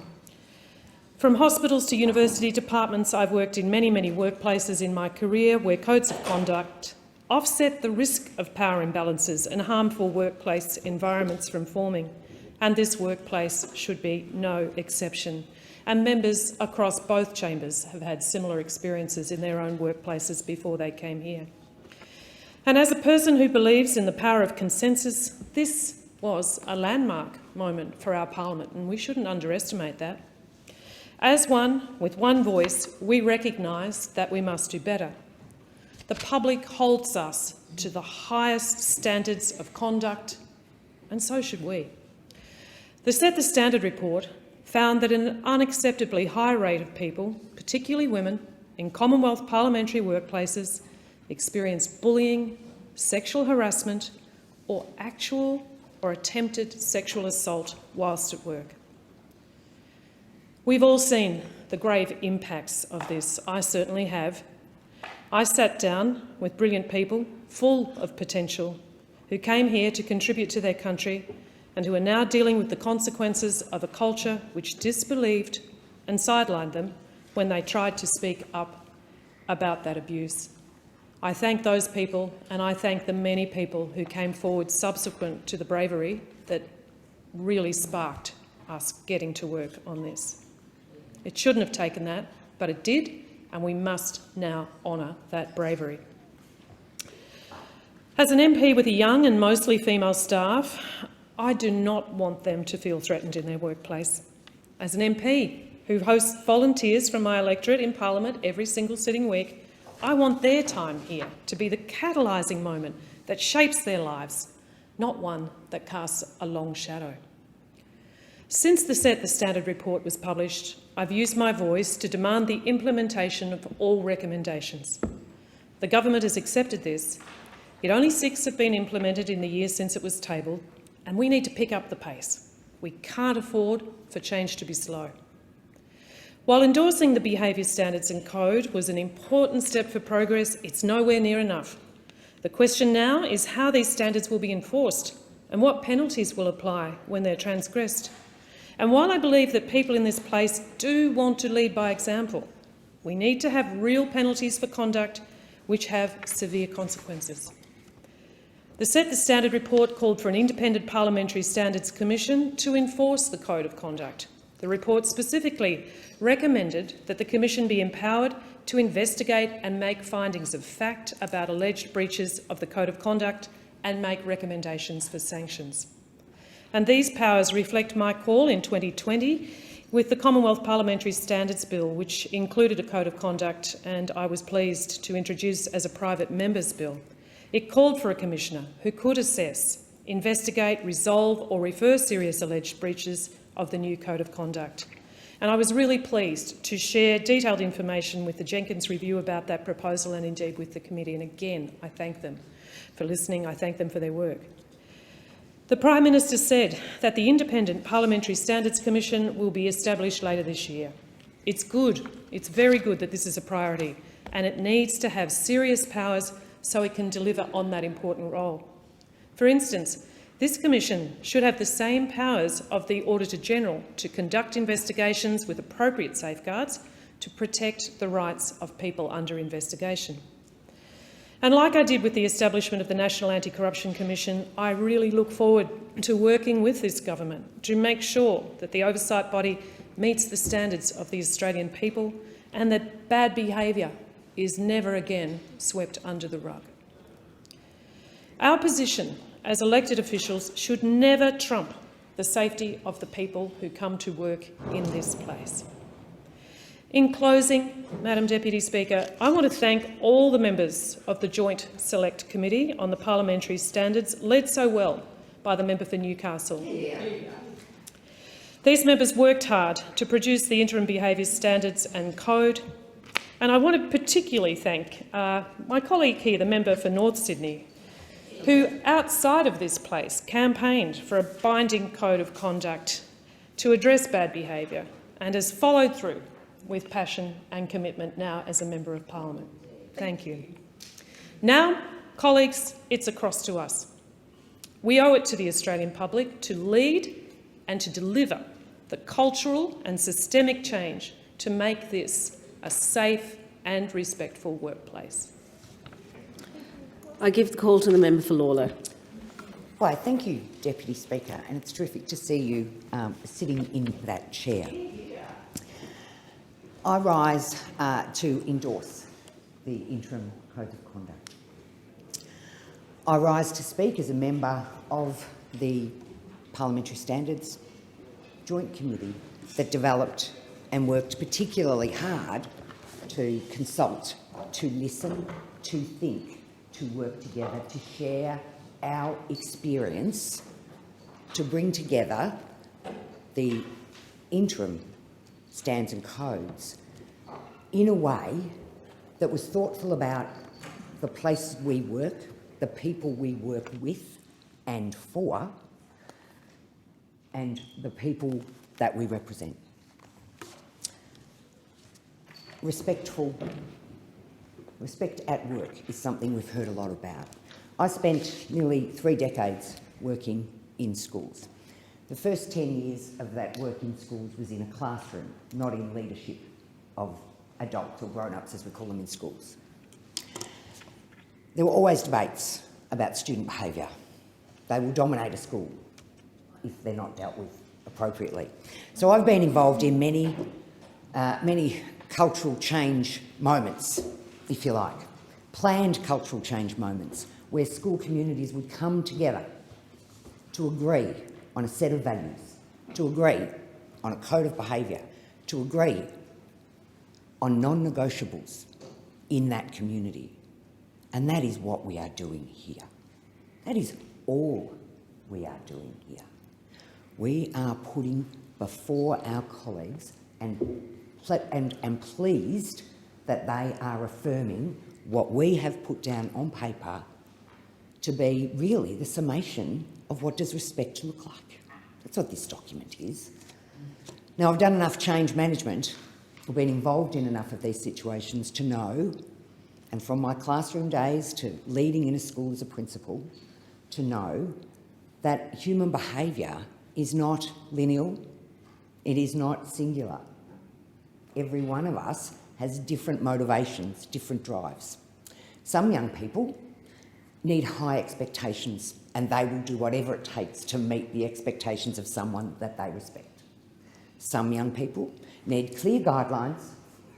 They need to know what can I not do and what will happen to me if I do it. For some children, that's really important. What we're trying to do in this document and in this process as a parliament is to say this is how we agree we should work. And we're trying to put in place all of the parameters for the individuals who work with us so that we can meet their needs in terms of helping them to manage their behaviours, bluntly. That's what's happening here. In this place, we are referred to as honourable members. We have standing orders. We refer to one another by the names of the areas that we represent, by our divisions. I am, in this chamber, the member for Lalor. I am addressed every morning in the opening of Parliament by a speaker who says, honourable members. Parliaments were established with those notions that people's behaviour would meet that expectation. There's a reason why the Speaker says why we're called honourable members first thing every day. It's to remind us that the one expectation of this place is that we behave honourably. It doesn't appear in our new codes of conduct because it's there every day in our standing orders. But the driving force in these is about acknowledging that we have power and influence and ensuring that we understand that power and that we don't misuse it, that we understand what respect means. Now, if I do an audit in a school, which I've done many of, in terms of I can see shared values plastered on the walls in this school, I can see codes of conduct, I can even sometimes see what the sanctions will be if they are breached, all around the school.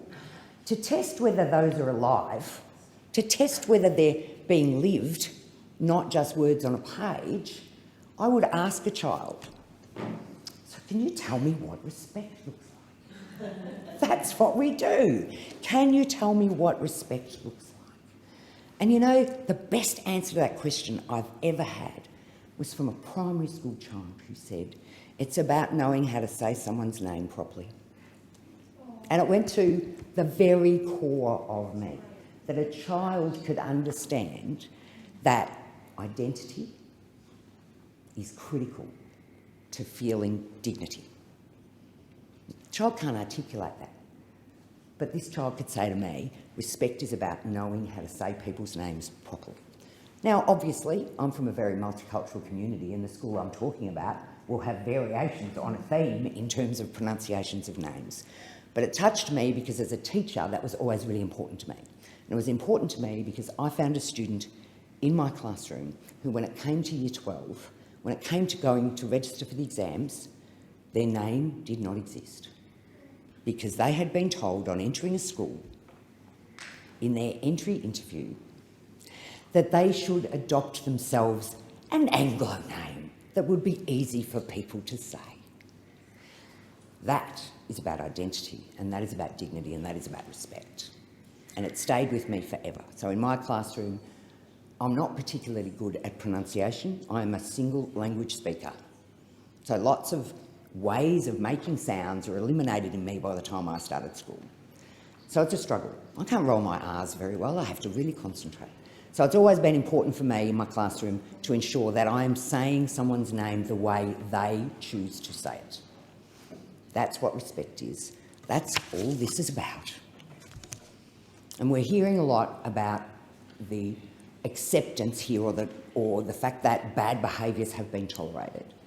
Parliament has always had cues, hints, the way we deal with one another. It's there embedded. But this is a modern way for us to come together and say, what does respect look like? How would I like to be treated? How do I want to treat others? There is nothing in this code of standards, these codes, that I don't think, if I sat with every individual in this parliament and said, can you agree to this, their answer would be a resounding yes. We also need to put in place the things that go around this. And yes, for some people, the sanctions are the primary thought. I may have a different view that I may have expressed a lot. Cultural change does things to people. We ask people, we tell people, use the word change. And for some people, that triggers an anxiety about change. We need to be mindful as we work through this process and in our conversations with one another that everybody responds differently when they're confronted with change. And so there will be some people for whom this is causing anxiety. I urge everybody across the parliament, if you're feeling even the slightly little bit anxious about what you're hearing from your colleagues, go to the pieces of paper and ask yourself, is there anything in this document that I wouldn't ask of someone else and that I cannot ask of myself? Because the answer is, of course there isn't. Of course we can all agree that we want to act respectfully, professionally and with integrity. These are not challenges. This change is not a challenge for parliamentarians. I would finish by saying that if we can ask 5-year-olds in our classrooms to agree to a set of values, to agree to a code of behaviour, if we can put the energy into 5-year-olds to find ways for them to manage their own behaviour, then we can ask that of representatives in this place. When I say the member for North Sydney and thank you for your work, when I say the member for Newcastle and thank you for the work, when I say the member for Hawke, when I say the member for Dunkley, and when I say the member for Canberra, I am showing respect. It's built into the way we do things in this place. This is an extension of that. It's an acknowledgement of the fact that there have been behaviours in this workplace that have mortified us and that we commit to do better. And we want processes in place to ensure, as the member for Indi said so eloquently, that things are never swept under the carpet, that we have ways of moving forward. For some people, that may require heavy sanctions until they learn to control those behaviours. For other people, it may require a conversation, a mediation and a change in behaviour. For some people, they just need to know that it makes somebody else feel anxious or feel that they're being disrespected. I commend the work of the committee to the House. I look forward to the way forward, and I want to thank the member for Newcastle for incredible leadership. Thank you. Thank you. I give the call to the member for North Sydney. Thank you, Deputy Speaker. For many Australians, it would seem completely illogical that up until yesterday there was no binding code of conduct for parliamentarians, their staff or people visiting a parliamentary workplace. For while I don't have specific figures, I dare say most Australians in the real world are bound by some form of code of conduct, wherever they may find themselves, be that a work environment, schools, or even in public venues where we are often asked to abide by a set of behavioural standards or face expulsion. Certainly for myself, as someone who's worked for over 35 years now, I can only think of 2 occasions where I was not required to acknowledge and sign a binding code of conduct as I commenced work. Both of these occurred when I was much younger, working in casual jobs for small businesses in a small country town. And while I wasn't asked to sign anything, the expectations of my behaviour were certainly both made very clear to me verbally and through the actions of those around me. Time, though, has moved on since those experiences for myself, and given the great value added or offered by common codes of conduct and their ubiquitous nature across all environments, why should it have been the case that that same expectation was not, until now, applied to this place? The Respect at Work report completed by the Australian Human Rights Commission in March 2020 was a milestone moment, not just for our country, but this place. Its findings shone a light on the inadequacy of our current legal and regulatory system in Australia to deal with the prevalence and pervasiveness of workplace sexual harassment. It particularly identified and called out the weaknesses in this place, a place which should be one which consistently models the highest standards of behaviour, and the role the Set the Standard report has subsequently played in moving this place's culture in a new direction should not be underestimated. A survey conducted at the time as part of the report found that 1 in 3 people working in this building had personally experienced sexual harassment at work, and that over half had experienced at least one instance of bullying or harassment or assault. Those numbers are obviously unacceptable. As the highest office holders in the land, federal politicians must be held to the highest standards. For me, the delivery of the Respect at Work report was a galvanising moment. It followed what I saw as the appalling treatment of our first female Prime Minister, the Honourable Julia Gillard. Brittany Higgins' brave expression of her experiences, Julia Banks's accounting of her time in Parliament, reports of Bridget Archer's treatment within Parliament, and Annabelle Crabb's series Misrepresented. And having witnessed all of these things and learning of the findings of the Set the Standard report, I couldn't escape a feeling that I had to do something. So I decided, as someone who had been voting for over 30 years, I had to accept the role that I'd played in enabling it and find a way to change it irrevocably for the better. It was at this time that the people of North Sydney, or some people within my community, approached me to see if I would run as an independent for the seat of North Sydney. And while it was not something that I ever foresaw myself doing, I said yes. Not because I had any ideas of grandeur or entitlement. And in fact, the idea then, and even today, sometimes scares me. But because I believed that if I could help drive a higher profile discussion about the reform needed at this level, simply by campaigning on this and other topics, then the personal cost of saying yes would be worth it. It's within this context then that I committed that if elected as a member for North Sydney, I would do whatever I could to ensure the recommendations of Set the Standard report would be realised. At this point then, I want to sincerely thank the far too many courageous victims, survivors, and everyone who bravely shared their stories to inform this important work. I also want to thank the Commissioner Kate Jenkins for her fearlessness. The Respect at Work report and the Set the Standard report were both developed following a long and thorough process, finally bringing to light what many women have known to be true for decades. We need to do better in workplaces right around the country, including this one. It is with great pride then that I stand here today to welcome the motion moved in the House yesterday that saw our Parliament unite to endorse the draft behaviour standards and codes of conduct as presented in the Joint Select Committee on Parliamentary Standards final report last year.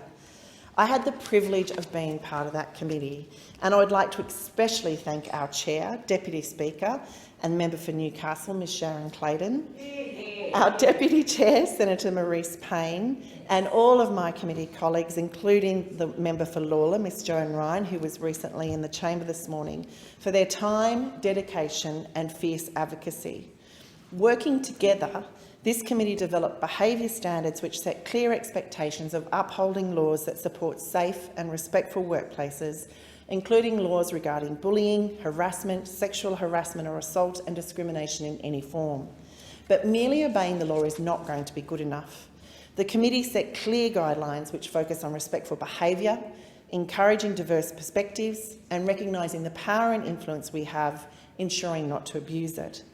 These documents were not developed lightly. They have been scrutinised, reviewed, debated, rewritten, reviewed and then presented. It has taken literally hundreds of hours over a very short period of time, and it says everything about this process, the leaders of that committee and the way this House is now behaving, that we were ultimately united and the report was presented unanimously. Our Parliament has been considering codes of conduct for almost half a century, with a report in 1975 noting that a meaningful code of conduct should exist in this place.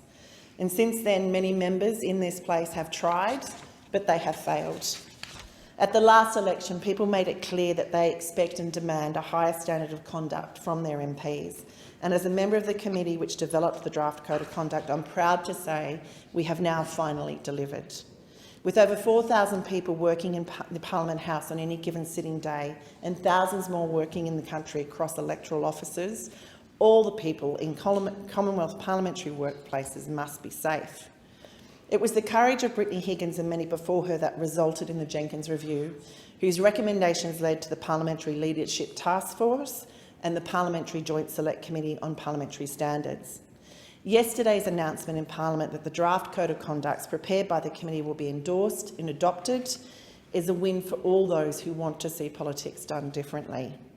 Like all other members of the committee, I strongly support the recommendation to establish a confidential, independent and serious investigative body with effective sanctions regime to drive long-term cultural change. And I am confident that this work is being done and will be realised. This body will have teeth. There will be tangible consequences such as sanctions and possibly even suspension. But it must be noted, we are not waiting for the establishment of that body. We will move ahead with these new expectations of behaviour from today. I was sent by the people of North Sydney to help change the culture in our federal politics for the better, knowing full well that changing any culture is always one of the hardest things to do in any environment. But in the last 24 hours, we have taken one of the most significant steps we can towards change. We have adopted a common language of standards that we can expect of each other, and we have committed to holding not only ourselves to those standards, but being brave and courageous in holding our peers to those same standards as we interact with them. The climate in Canberra is changing, and the people of North Sydney can be proud in the role that we've played in moving this agenda forward and in the commitment we will take forward and ensuring we remain a positive and supportive voice in this environment. Thank you. Thank you. I give the call to the member for Canberra. Thank you, Deputy Speaker, and I rise in strong support of the Prime Minister's motion. Yesterday, the Prime Minister said in the House that Parliament House will never be a typical workplace, but it must be a safe workplace, a respectful workplace, a workplace that lives up to the ideals of our democracy, the ideals our democracy is built on: equality, fairness, decency and respect for all, and a workplace worthy of the nation and the people we are called here to serve. And he is absolutely right. And that's why I'm very proud to stand here today as the Parliament adopts for the first time ever standards and a code of conduct. And I want to pay particular tribute to my friend and colleague, the member for Newcastle, Deputy Speaker of the House, who chaired the Joint Select Committee on Parliamentary Standards, and all the members of that committee from across political persuasions who worked to develop this code of conduct, and that it was presented unanimously. And that is really significant because these are issues that are across the political divide. It affects people from all sides of politics, and this is a unifying moment for this Parliament that we come together to adopt these standards and a code of conduct for the first time. It's very important that this House acknowledges the unacceptable history of workplace bullying, sexual harassment and sexual assault in Commonwealth parliamentary workplaces, and I'm very proud that we are taking this action. It's been a year since Sex Discrimination Commissioner Kate Jenkins' landmark Set the Standard report was formally acknowledged by this Parliament. And the title of that report is apt because people expect this workplace to set the standard. It should be a place that other workplaces look up to. In March 2021, thousands and thousands of women across Australia marched for justice, and they said enough is enough. And I was proud with many of my colleagues to go out to the march out here outside Parliament House and to gather with women who were tired of the sexism, the harassment and even assaults that women are subjected to. And this was, of course, sparked by the bravery of Brittany Higgins in coming forward with her story. And this resonated with people because it was not just about what was going on in Parliament House that was completely unacceptable, but what was going on in workplaces, in the community, in homes all around our country. But what it said is that people did want to see the Parliament as a workplace, as an institution, do better and to set the standard. And in adopting this code of conduct, we begin that really important work. I want to talk a little bit about parliamentary staff because often I think there's a lot of misunderstanding in the community about the role that these staff actually have. These people work incredibly hard, incredibly long hours with incredible dedication. They are some of the most clever and smart and concerned people in this country who come here to work because they believe in the power of this place to make changes for lives of Australians. And so for many, as people have talked about, it is a dream job to come and work here, to be part of making that change. And that is something that I can relate to, having worked as a staffer in the past myself. And that to me it was just, a dream come true to come and work in this place. And so for too many people though, they have had disastrous experiences here that never should have happened. You know, in a workplace that should have been respectful, that should not have subjected people to sexism, to harassment, even to assault and attempted assault. And I really want to thank and acknowledge the people who bravely came and shared their stories as part of that Kate Jenkins report and review, because that isn't easy. And it is because of that that we are here making that change. And I hope that this brings some hope to people who have, very wrongfully had those experiences, and that it begins a path to changing this place, which I believe we are already on since those discussions that began. I think there really has been a reckoning in this place and a need for people to do things differently. As the Prime Minister has said, it will never be a typical workplace. There will always be long hours, there will always be a bit of chaos here, and there will always be, part of the problem here is that people who come into this place do have a lot of power, and what this code of conduct is asking people to do in part is to be mindful of that and not to abuse that. And I think that is really key to this. What is key to this is having respect for one another as human beings. And I'm very proud of the work that Joint Select Committee have done to come up with this, and I'm proud that our Parliament is adopting this. It's very important. The Commissioner made a number of findings about the need for urgent and immediate reform, and importantly for long-term cultural change. Changes that will make this workplace safer, more respectful and a worthy exemplar for other workplaces around the country. And as I say, we are heeding these findings, and the government has since been working collaboratively across the Parliament to implement the report recommendations so we can deliver safer and more respectful parliamentary workplaces. Because everyone should feel safe when they go to work. And as I say, absolutely, in this building, people should always feel safe. This building should set the standard for workplaces around the country, and that's what this is about. The Parliament has also taken action. In last year, Minister Gallagher announced that the new human resources body for parliamentarians and staff will be established as an independent statutory agency.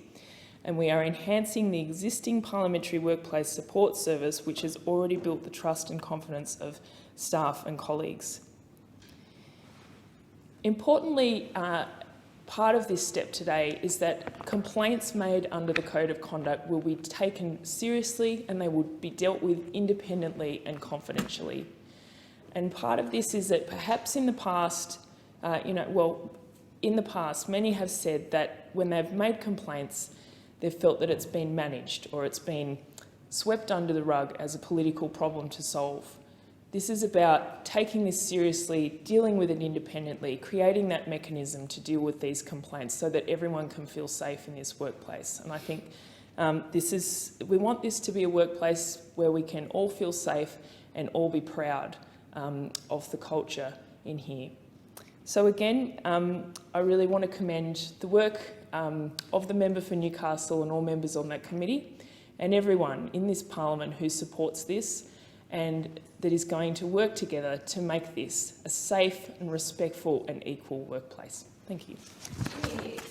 The question is that the motion be agreed to, and I give the call to the member for Dunkley. Thank you, Deputy Speaker.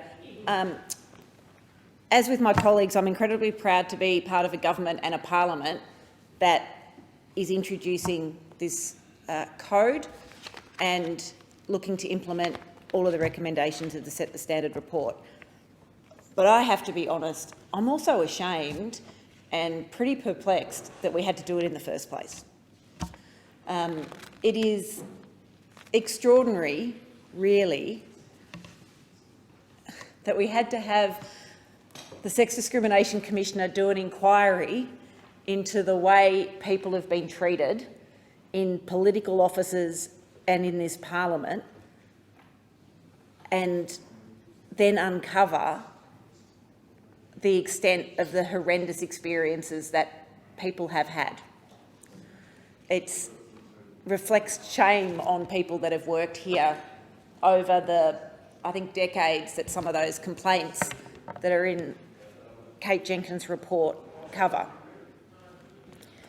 It also reflects this, and I think we have to be really frank and honest about it. It reflects gender inequality and power imbalance. Not all of the complaints or the experiences were from women where the horrendous, bad and illegal behaviour was undertaken by men. Not all of them were, but predominantly they were.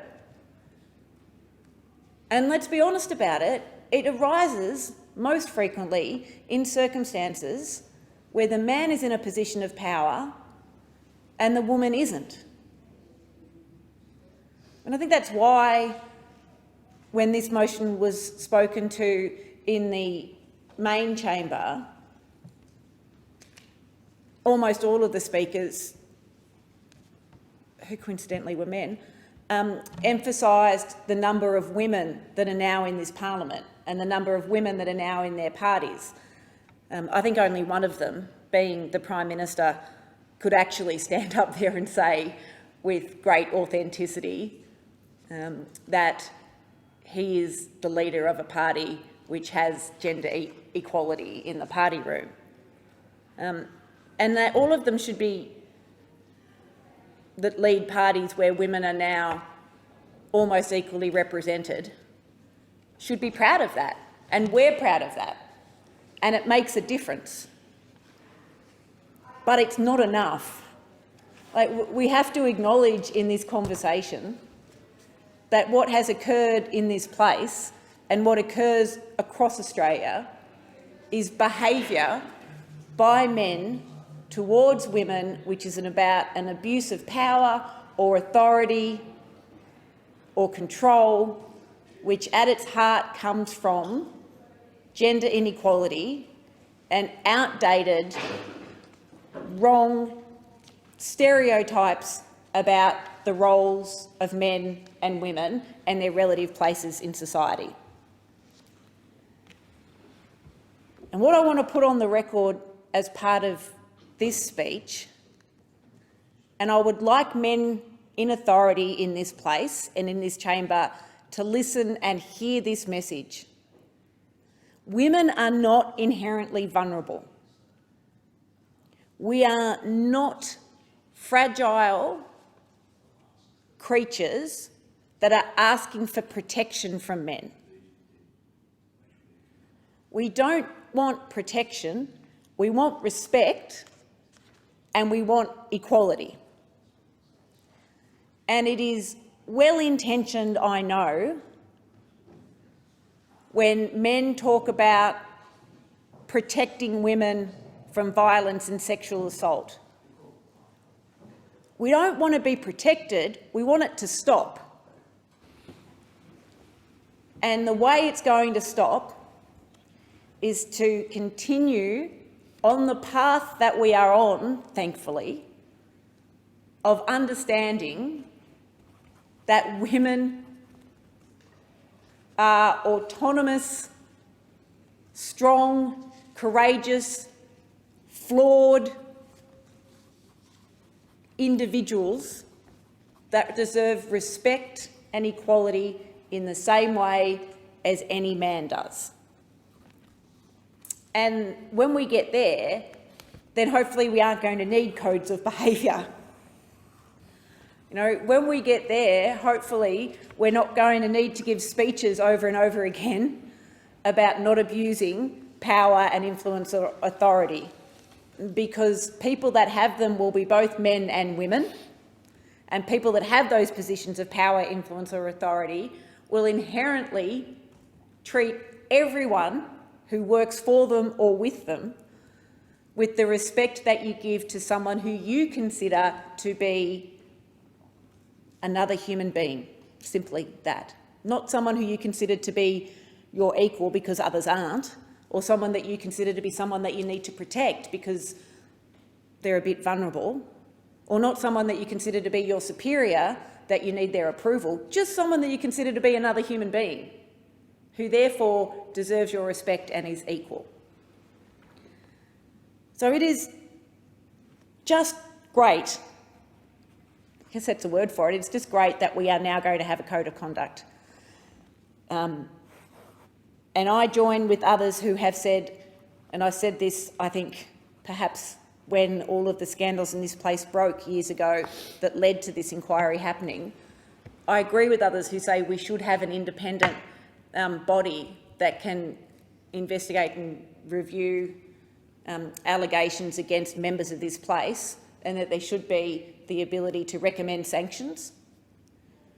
And when we can look at other models around the world, ultimately the parliament, as a group of individual parliamentarians, not as members of parties and governments and oppositions, but as an individual parliamentarians, I think should take on the responsibility of receiving reports from an independent body about allegations of improper, illegal or unacceptable behaviour, and voting on what we think should happen to the person who has been found to have committed them. Because if we're going to set the standard and have a code, then I think we also have to commit to upholding it ourselves, not just in our individual lives, but in relation to the other people, our colleagues, who are in this place.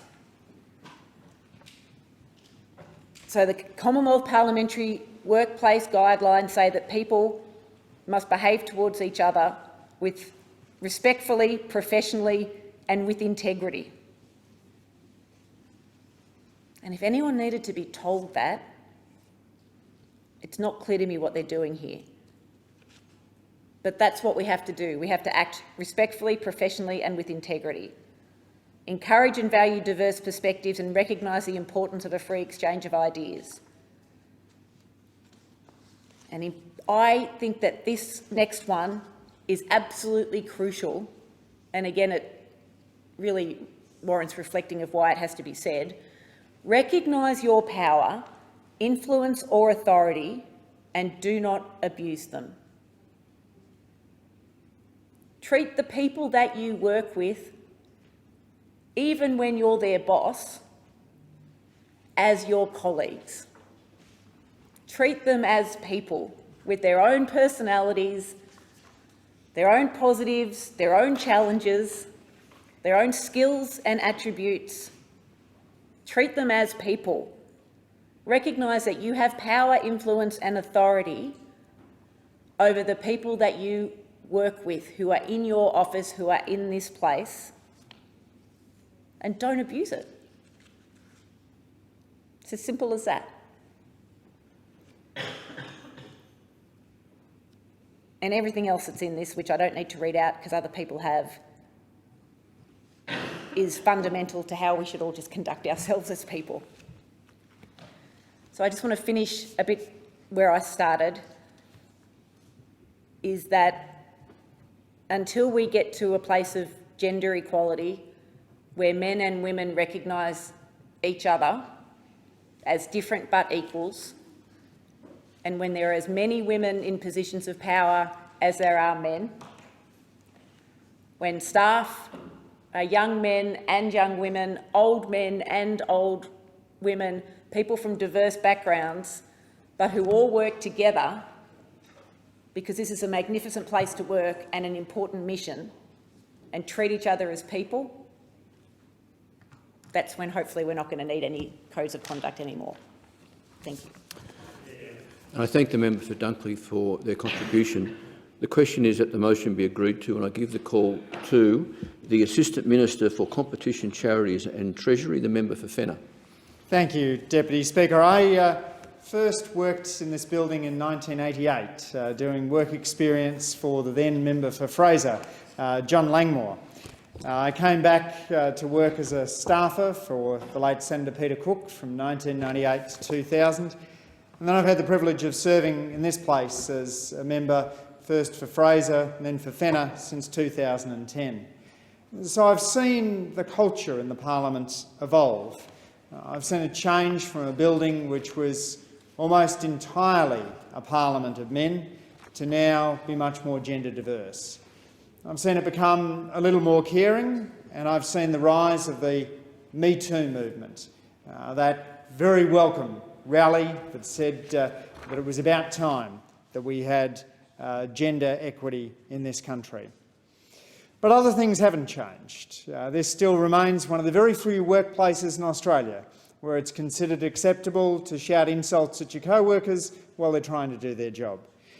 It still remains a place in which there are highly personal attacks made on people for political reasons. And the rise of anonymous social media has worsened that particular cesspool.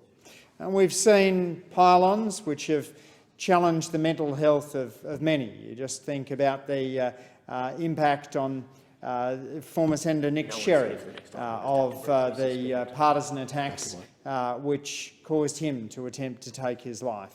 And many who've been in the eye of the storm during the 12 years that I've been in this parliament have spoken to me about the way in which that affects their mental health. Deputy Speaker, in courts, the Commonwealth seeks to be a model litigant. It seeks to behave in the courts as it would hope other litigants would behave. And so too we in this parliament should seek to set the standard. We should seek to be the kind of workplace that we expect other workplaces in Australia to be. My former colleague at the Australian National University, Professor Deborah Cobb-Clark, researched extensively the issue of sexual harassment and the way in which that widened the gender pay gap. Deborah made the point that the impact of sexual harassment can be particularly pernicious when it prevents women from pursuing careers which are high stress and require long and unsociable hours. Because in a workplace with sexual harassment, many talented women will simply choose not to put themselves into a position of vulnerability, which is effectively not to seek leadership tracks within many organisations. Professor Cobb-Clark's research showed that reducing sexual harassment has a massive impact on reducing the gender pay gap, as well as on productivity, because suddenly it's not just those women who benefit directly and their families and loved ones, but it's the organisations themselves that are able to make productive use of their skills because they are pursuing high-impact careers. That's nowhere more true than in politics, where a culture of sexual harassment and sexual bullying is most likely to deter talented women, those who might feel that they have a contribution to make but simply aren't willing to put themselves into the cauldron of abuse and misogyny. One of the fears that I had during the worst experiences of sexism that I've seen in this building, the misogynistic attacks on former Prime Minister Julia Gillard, was that Prime Minister Gillard herself could handle it. But I worried about the number of talented women thinking about politics who looked at the signs that the former opposition leader stood behind, looked at the callous treatment to which she was subjected, the misogyny and the abuse, and said, politics isn't for me. That was my greatest fear at the time. These reforms we're discussing today are an important first step forward, but they won't be the final step. This is going to be an ongoing journey as the Parliament seeks to set the standard for the Australian community. Like many others, I've benefited from the training that was provided around dealing with sexual harassment and bullying complaints. In my case, as for I understand a majority of members and senators, my training was provided by PwC's Julie Mackay, who'd formerly headed up UN Women. I want to acknowledge Julie for her thoughtful leadership and the way in which, through that unstructured session, she was able to teach me a great deal. I believe that she is somebody who has made a huge contribution to improving the culture of this place, and I thank her for that. I thank too Kate Jenkins for her two important reports, Respect at Work and Set the Standard, which have brought together an enormous body of work and encouraged us to tackle these issues. I want to thank too the member for Newcastle, Sharon Claydon. I was one of those who spoke to the member for Newcastle's committee, provided evidence in camera relating to the 10 principles of politics that I'd set up in my office. Some years ago, I worked with my staff to develop 10 principles that hang on the wall of our office and seek to epitomise what we do. I've encouraged other members of Parliament to adopt some principles document for themselves, because many organisations, non-profit and for-profit alike, have mission statements, goals, codes of conduct, and yet we haven't had those. And I seek leave to incorporate the 10 principles of politics into Hansard. I did seek leave from the person on duty before, but unfortunately he's just changed. Leave's granted. Thank you. I thank the opposition. To go to a number of the recommendations in the report, it will be vital to have an external independent review, following up and ensuring that there is high-quality implementation right across a range of diverse workplaces. Recommendation 4 speaks about individual leadership and recognises that in this place the offices of members and senators can sometimes have a bit of the character of a small business. For those of us who are part of a major party, perhaps that's a franchise business, but each office operates differently, and sometimes the standards in those offices can be very different. I've heard stories, for example, of staff from departments who worked in ministerial offices under the former government as departmental liaison officers. They were referred to by other members in that office, not by their names, but by just Delot. Hey Delot, go and do this. Hey Delot, go and do that.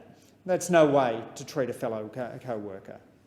Recommendation 5 speaks about diversity among parliamentarians, and I'm proud to be standing here as a member of a party where of the 103 members of the Labor caucus, 54 are women, and as part of an Albanese government in which half of the members of Cabinet are women. Recommendation 7 goes to measurement and public reporting and focuses on diversity characteristics which I hope will go beyond gender to also look at race and ethnicity. Recommendation 10 speaks about everyday respect in the parliamentary chambers. And again, I hark back to that period from 2010 to 2013, in which then Opposition Leader Abbott spoke about the need for an election so the Prime Minister could make an honest woman of herself, in which Opposition Leader Abbott stood in front of signs saying "ditch the witch," in which then Opposition Leader Abbott would frequently refer in the Parliament to Julia rather than to the Prime Minister, as would have been done for a male Prime Minister. That low standard was something which Prime Minister Gillard didn't focus on. She didn't speak much about that behaviour, but looking back, I feel that even as a newly minted backbencher, I should have done more to call out the everyday sexism that I saw there in the House of Representatives chamber. There will be monitoring, evaluation and continuous improvement under Recommendation 19, and I hope that will also include reporting by party of harassment claims. And finally, I want to thank the Manager of Government Business, Tony Burke, for the change to standing orders that allows me to go home to my kids at 6:30.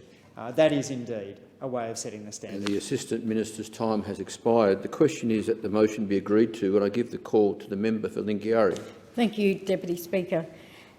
The standard you walk past is the standard you accept, and that has never been truer than for this building.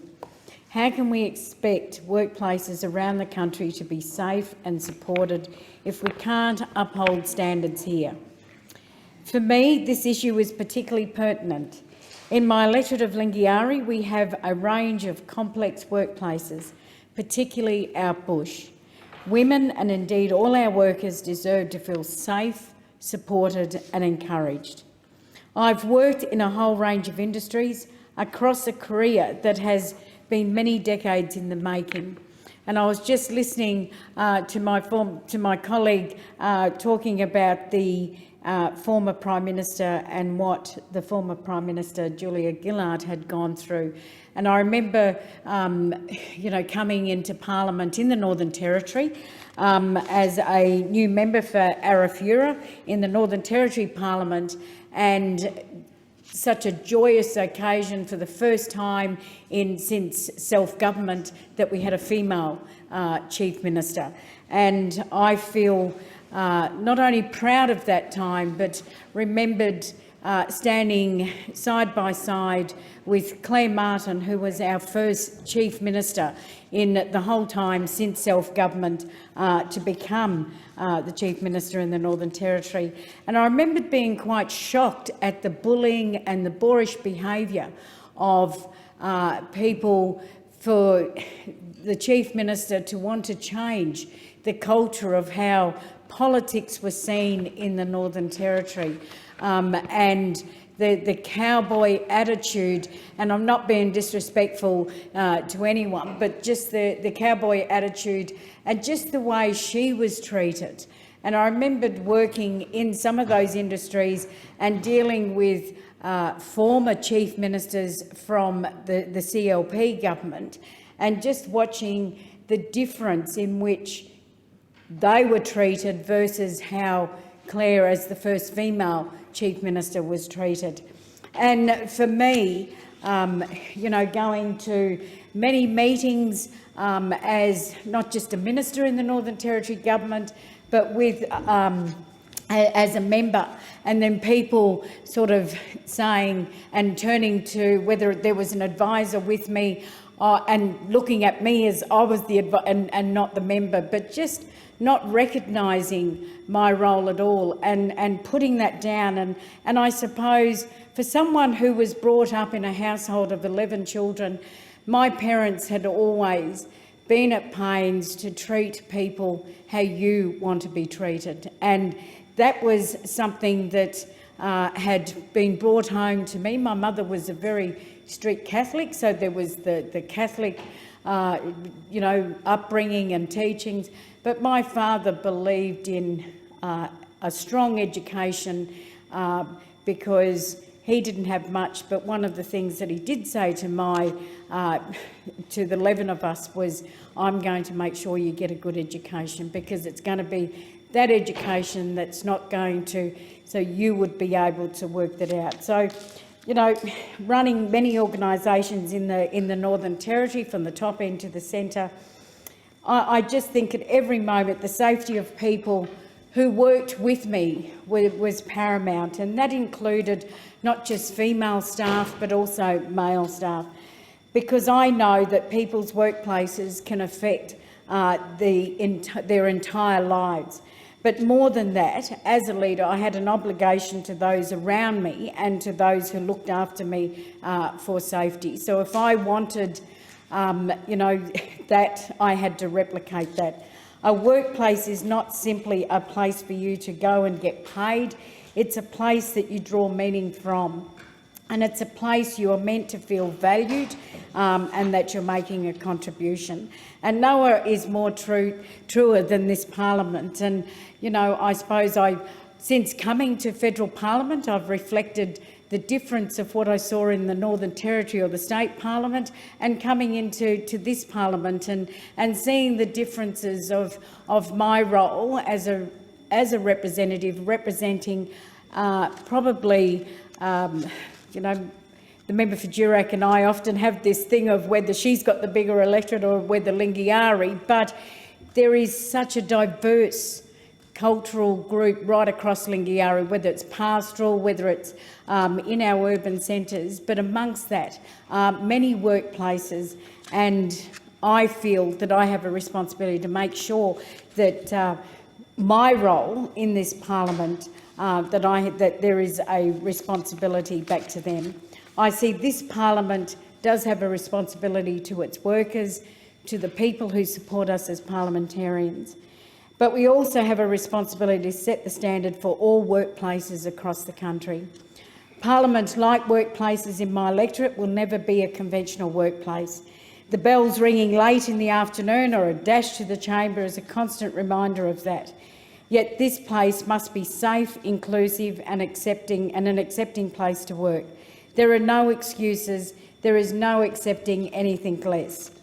The only reason we can do our jobs as members of parliament is the army of workers that are there, our staff, the clerks, the security, the baristas, the drivers, the cooks, the chamber attendants and many more that work in this building to make our lives just a little bit easier. So I think we have an obligation, because staff make our lives easier, we have a duty of care to everybody to make sure that everyone that works in this building.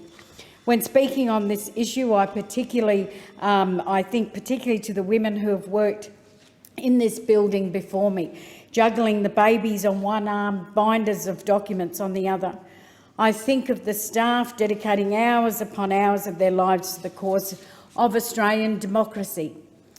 And I also reflect on the Aboriginal and Torres Strait Islander members, particularly Indigenous women, and the emotions this place must have stirred. I think of women who deserve to be safe in this place, whether you have a different view than others. And I think that, you know, we need to appreciate that we're not always going to agree, but how do we, accept to respect that people have their own opinions. It is these thoughts that we must keep close to our hearts as we walk around this building. We must and we will do better. We cannot avoid the gendered aspect of this. The report is not like others this place received. It speaks directly to the behaviour of our representatives and their staff.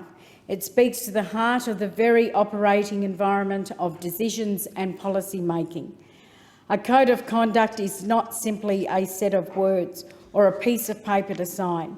It has to be a commitment to change the way our democracy works and to call on all workplaces to be better. I want to thank the work of the Joint Select Committee on Parliamentary Standards, but in particular to the Chair, who I have come to not only see a friend but also a mentor, and that's the member for Newcastle, Sharon Claydon. Changing the culture of this place is a big effort and it takes strong leadership. I also want to thank the Prime Minister for his leadership on this issue. His speech yesterday was a powerful one. Setting the standard is a responsibility to all of us, and we must all step up to contribute. The work has been done to report on a clear path forward towards making this place a better environment. The structures have been outlined and a code of conduct has been developed. It is now over to all of us to implement this interim report and to make sure that we implement it in full. Thank you, Deputy Speaker. Thank you. And the member for Lingiari's contribution concludes the debate. I'll give the call to the member for Hawke. Thank you, Deputy Speaker. I ask leave of the Federation Chamber to move further proceedings be conducted in the House. Is leave granted? Leave is granted. Leave is granted. The member for Hawke. I move that further proceedings be conducted in the House. Is the motion seconded? I second the motion. Thank you. The question is that further proceedings be conducted in the House. All those of that opinion say aye. Aye. Against say no. I think the ayes have it. The clerk. Government business. Next order of the day, Work Health and Safety Amendment Bill 2022, resumption of debate on the second reading. The question for the House then is that this bill be now read a second time, and I give the call to the member for Chisholm. Thank you so much, Deputy Speaker. I would hope that everyone in this House cares about workplace health and safety. It's certainly been something that the Labor movement and the Labor Party has prioritised for hundreds of years and is one of the very reasons that we came into existence as a political party. We look back in our history, we think about the early issues that workers took industrial action around in my state of Victoria were around workplace health and safety, specifically around the conditions in factories, which resulted in both the Factory Acts and the Tayloresses strike of the late 19th century. More recently, we've seen action being taken on workplaces on construction sites around the use of asbestos. And, of course, very poignantly this week, we're taking action around bullying, harassment and discrimination by implementing a code of conduct in this place as part of the implementation of recommendations from the Set the Standard inquiry and report. Not only has our government taken that step, we've also made sure that all key recommendations of the Respect at Work report were implemented, including, very importantly, the positive duty for employers to make sure that their workplaces are free of victimisation, bullying and harassment. Now, all of this work throughout history to make sure that people's workplace are safe at work requires ongoing efforts. We need to always be vigilant in making sure that everyone who goes to work comes home from work. So this bill is about us implementing recommendations from the Boland report, which was conducted a couple of years ago. So in my previous workplaces, I fought for improvements in workplace health and safety, and I am really genuinely pleased to be speaking in favour of a bill which will make sure workers are safer by ensuring that this is an issue that's taken even more seriously by everyone in a workplace, and also that there are more options for workplace health and safety representatives who are absolutely vital to choose training courses that are most appropriate and best suited to their needs. Quite obviously, it goes without saying, workplace deaths are devastating. And while this bill does not introduce industrial manslaughter, Labor is committed to this reform, which lines up with the work of other states and territories, such as my home state of Victoria. Injuries at work, whether physical or psychosocial, have the capacity to destroy lives, livelihoods and families. And the more that can be done to prevent these sorts of injuries and to foster more positive and safe and healthy workplace cultures, the better. And, Deputy Speaker, I've worked and spoken with so many workers who have been injured on the job, and often these injuries cause other harms, such as the psychosocial consequences of a physical injury. And it is really difficult and devastating to see what happens to workers' lives as a result of injuries sustained at work. So we all need to do more to make sure that everyone is safe and healthy. So this bill makes amendments to align the Commonwealth Work Health and Safety Act 2011, the WHS Act, with the recently amended Model Work Health and Safety Act published by Safe Work Australia in the Model Work Health and Safety Laws. And as noted earlier, these amendments implementing the recommendations made in the Boland Review by Ms Marie Boland when she took on that job in 2018. So the amendments to the Act include providing negligence as an alternative fault element for Category 1 offences, prohibiting insurance for work health and safety fines, clarifying that health and safety representatives are entitled to choose a course of training, aligning various processes for issuing and serving notices, and there are some other technical and clarifying amendments there. The bill will also amend the Safe Work Australia Act 2008 to clarify that relevant information can be shared with Safe Work Australia from work health and safety regulators, workers' compensation authorities and other persons. And this amendment, while not implementing a Boland Review recommendation, was included at the request of Safe Work Australia, that part of the bill.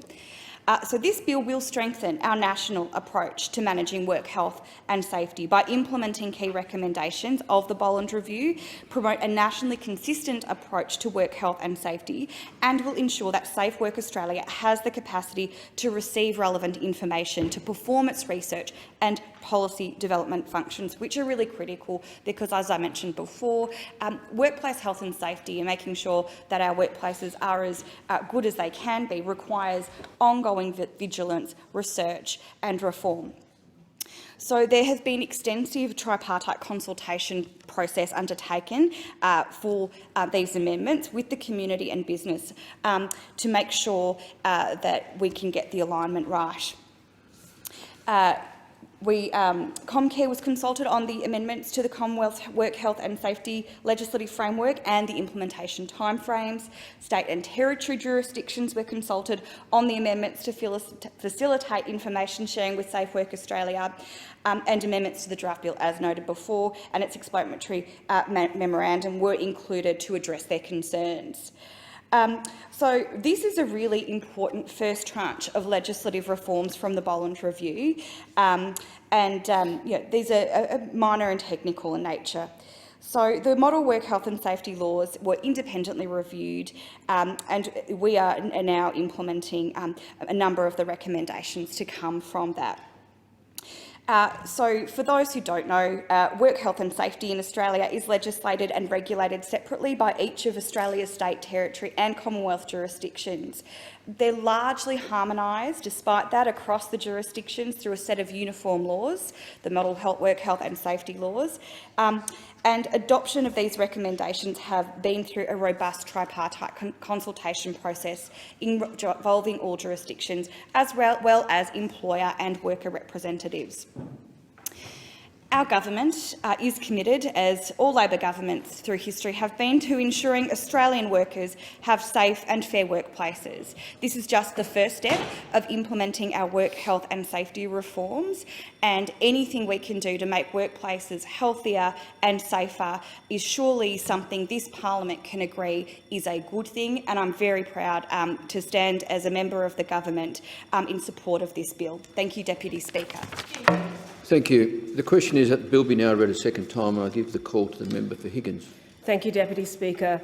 Deputy Speaker, my journey to this House was through a pathway of activism, and it was actually the pandemic that turned me into a medical activist due to the egregious breaches of work health and safety that I witnessed in hospitals in the early days of the pandemic. And these were due to insufficient respiratory protection and PPE. And so from being an activist, I've taken a career change, you could say, and I'm now in this House in order to drive change. And so it gives me great pleasure today to speak on behalf of amendments to the Work Health and Safety Act. However, I'm not going to be speaking about COVID or a respiratory virus, but I am going to be speaking around another respiratory condition which is affecting hundreds of thousands of Australians, and it relates to engineered stone. Like millions of Australians, I chose the gleaming stone benchtop in my kitchen because it was hard-wearing, aesthetically pleasing, and did not need the maintenance of marble. Many years later, it continues to withstand the pressures of a busy household where children have grown up into teenagers. What I did not know when I made this purchase was that it harbours a dirty little secret. engineered stone is killing workers in the stonemason industry who are developing an irreversible fibrotic condition called silicosis. It has given engineered stone the moniker of being the asbestos of the 2020s. Engineered stone is a man-made composite of different materials held together by polymer resin. Unlike natural stone, engineered stone contains a far higher content of crystalline silica at over 90%, compared with granite at 30% and marble, which has just 13%. The cutting process makes silica airborne. It is then inhaled by workers and even bystanders who may not be directly involved in the cutting process. One tragic case I met was that of a young mother, Sally, who had developed silicosis while working as a receptionist at a stonemasonry. She looked the picture of health from the outside. In fact, she looked glowing. But she experienced breathlessness when walking distances that should not affect a woman in her 30s. Apart from exertional breathlessness, she was weighed down by anxiety about her children's future, crushing uncertainty and mounting medical bills on a single household income.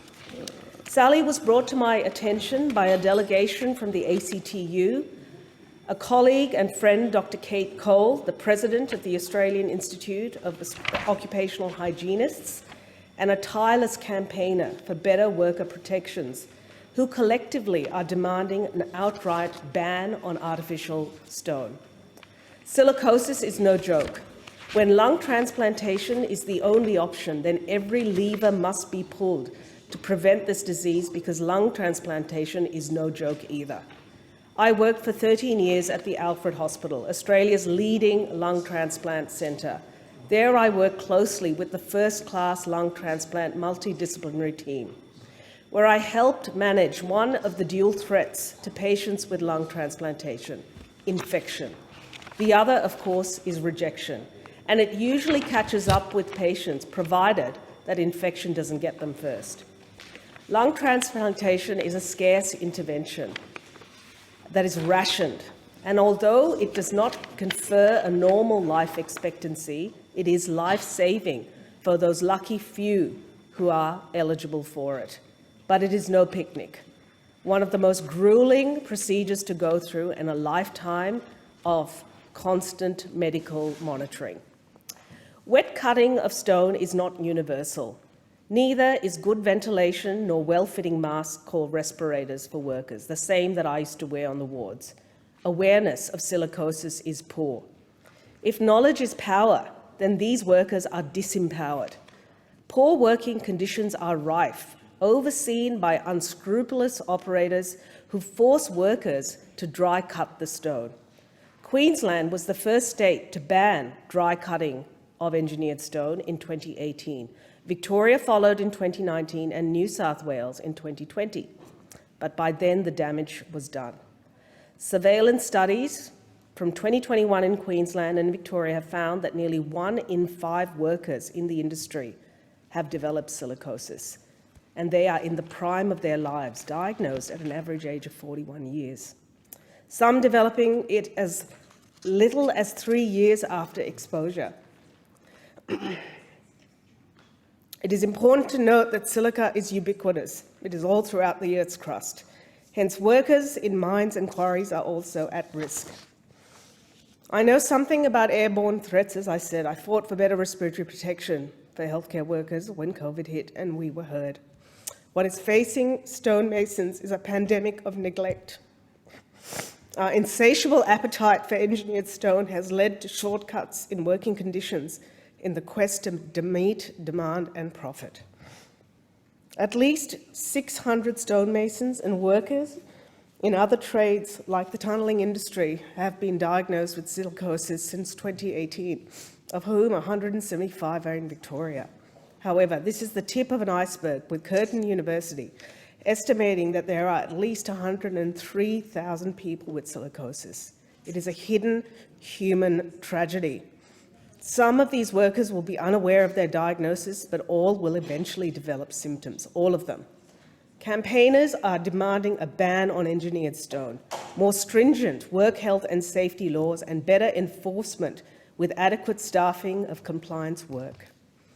For example, the New South Wales government reported that there were 60 inspections of manufactured stone businesses in 2022, but with at least 250 facilities, there is a really long time, a big gap between these inspections for what are high-risk sites.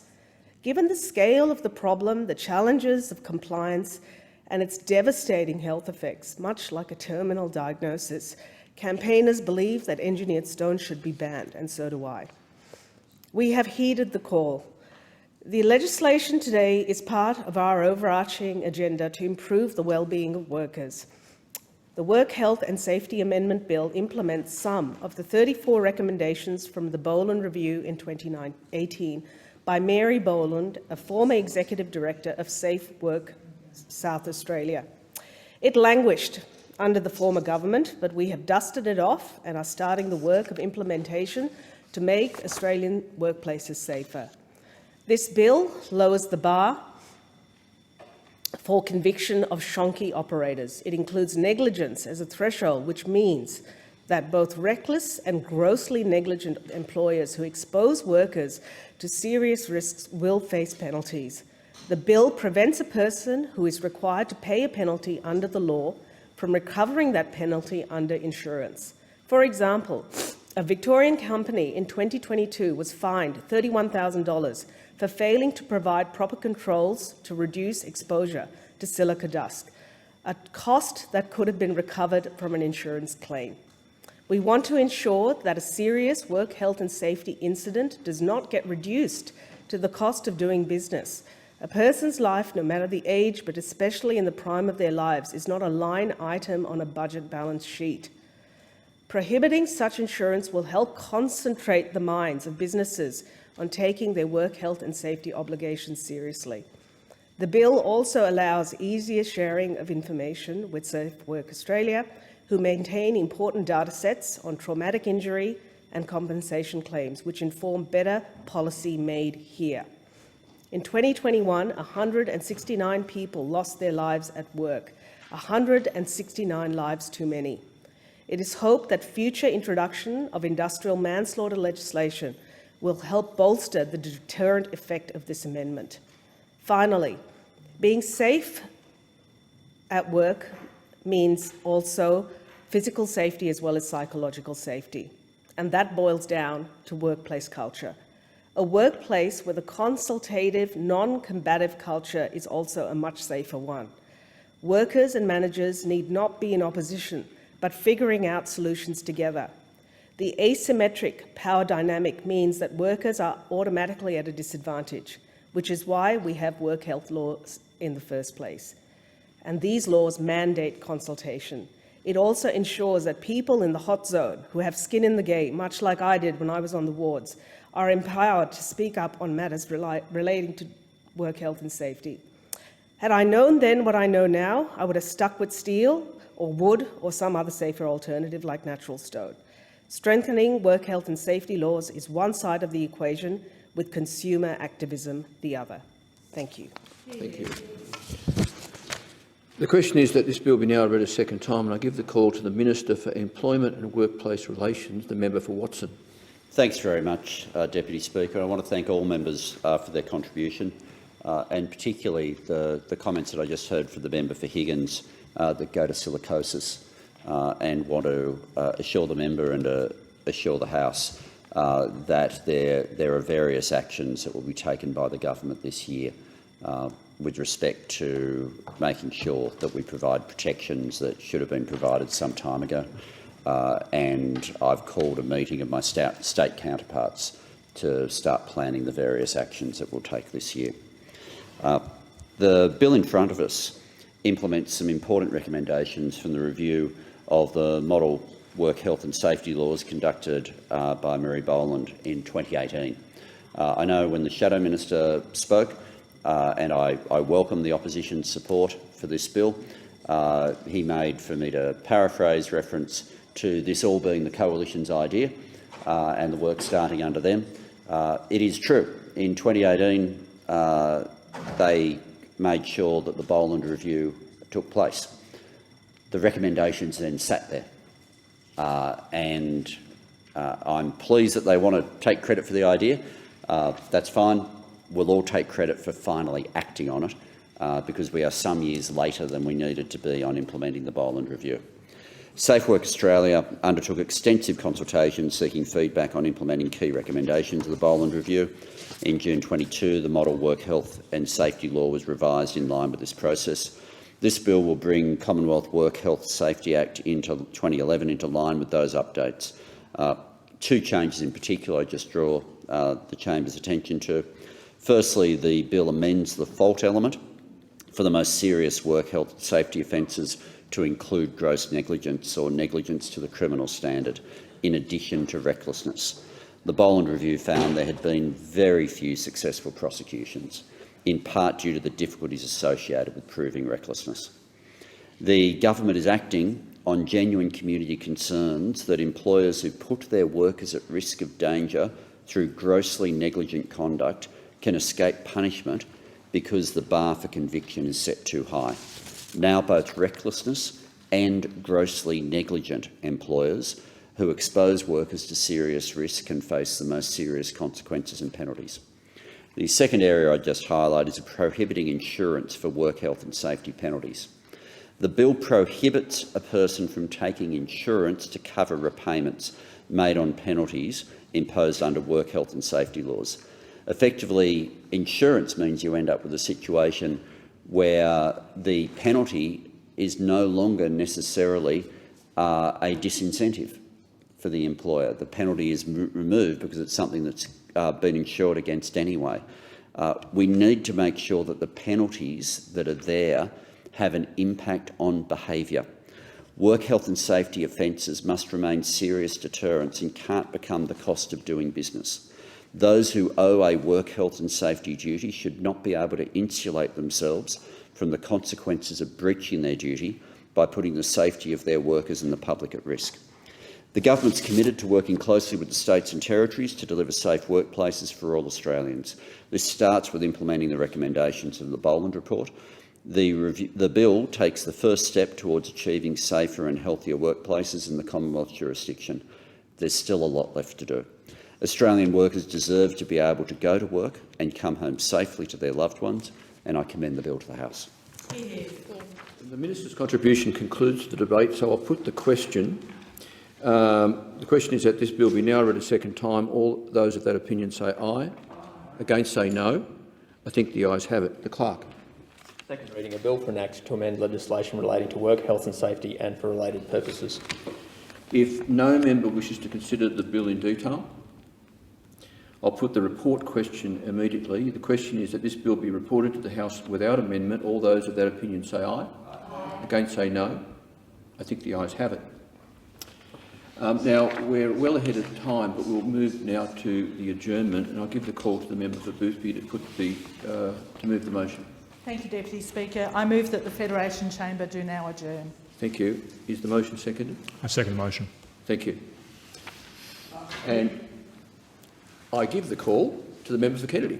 Mr Speaker, we have just concluded the expenditure of $40.2 billion to build patrol boats and drones. You, Mr Acting Speaker, would know that 15 machine guns are the only lethal ordnance that we got with the expenditure of $40 billion. Now, the head of the armed forces has reportedly issued instructions that they're not allowed to use the word kill. Well, that's rather an intriguing concept. We have an army that's not allowed to use the word kill. And that is in keeping with the expenditure of $40.2 billion without any ability to kill the enemy. What conceivable purpose is there in having 15 patrol boats and hundreds of drones when nothing can deliver ordnance to actually confront the enemy with lethal force? But this is obviously in keeping with the paradigm of the new army under the head of the armed forces, who was directed that they do not use the word kill. Now, apart from the wastage of $40 billion, every one of those patrol boats could have been made in such a way that they would carry 40 missiles. Now, patrol boat can go out probably 1,000 kilometres, and that gives you an advanced defence perimeter, 1,000 kilometres from Australia, and those weaponry can go another 600 or 700 kilometres beyond that range. So you now have a fortress perimeter around, and there is no defence of Australia without the essential services. And as Admiral Blackburn in the NRMA report said, what is the point in having a tank or a truck if you've got no fuel for it? Well, if ever there is an indictment of the people in this place, if ever there is an indictment, we have 3% self-sufficiency with fuel, 3%. Oh, but no one to cut our fuel off. Well, guess what forced the Japanese into war? Guess what the European war was about? Hitler trying to get to the oil fields. Stalingrad was the gateway to the oil fields. And too bad for Adolf, he didn't make it. The Japanese had their oil embargoed by America. They had to fight or retreat into a second-rate power regime. So they decided to fight. That's the importance of oil. But to the Australian Parliament, it doesn't seem to have any relevance at all. The Australian government is no importance at all. Well, the crossbenchers will be putting forward legislation, pretty simple legislation really. Ban the export of oil like every other country does, having a reserved resource policy, 27%. 3% self-sufficient, now at 27% self-sufficient. We will own also, by law, the refineries. 2, all waste in Australia is converted under pyrolysis, same as Germans did in the last 2 years of the war, will be converted into diesel. 3, all motor vehicles in metropolitan areas, government motor vehicles in metropolitan areas, I emphasise government, metropolitan, will be electric. Made in Australia by Australian-owned companies, as will the batteries. Now we're 70% self-sufficient. The rest will be provided by algae, ethanol, pyrolysis.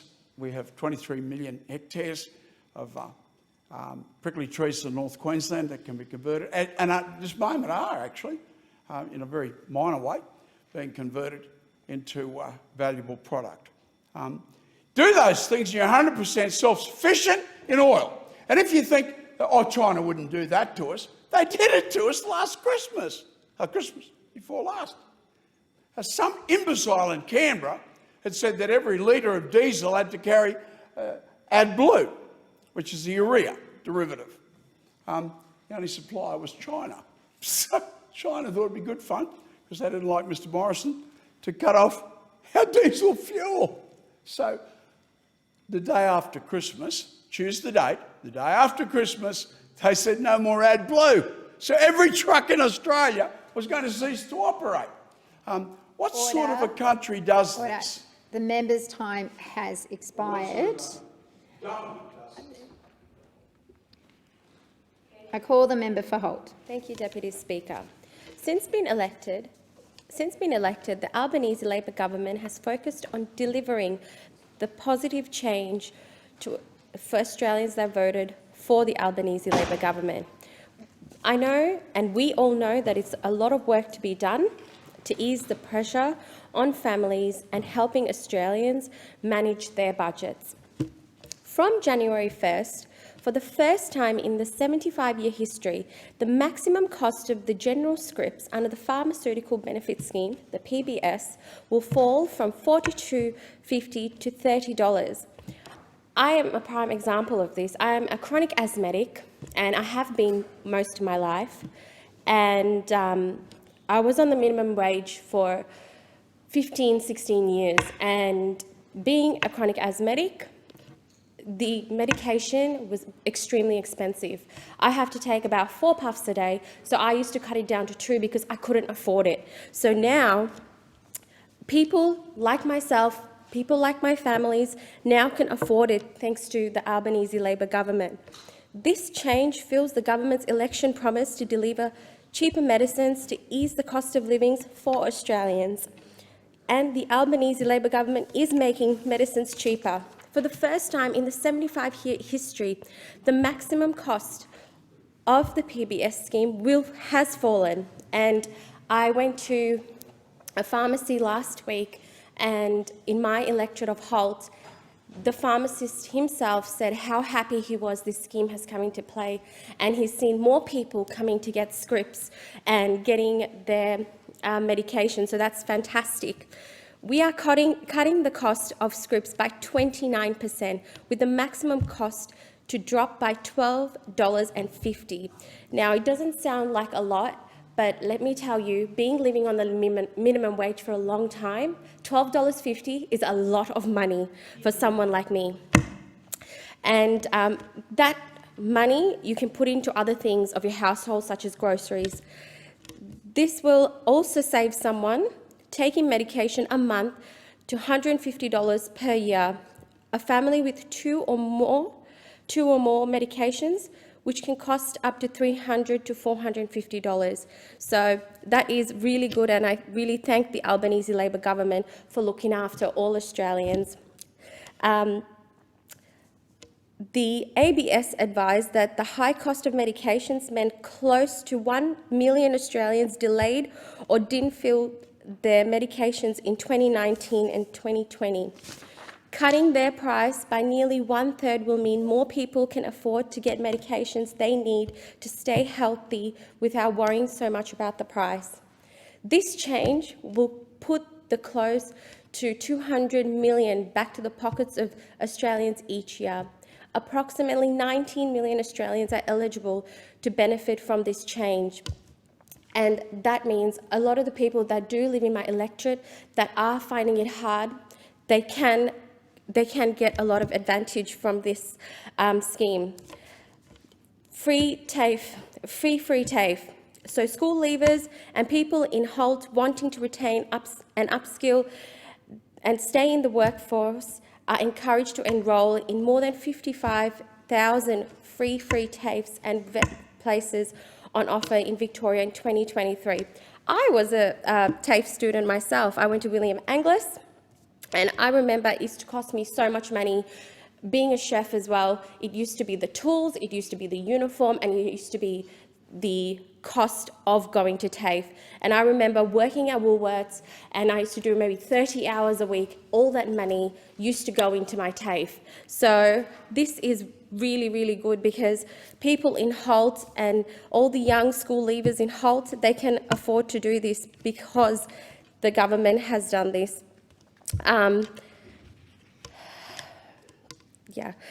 But the free places are available for the following recent agreement between the Albanese Labor government and the Victorian government to address the current skills shortage.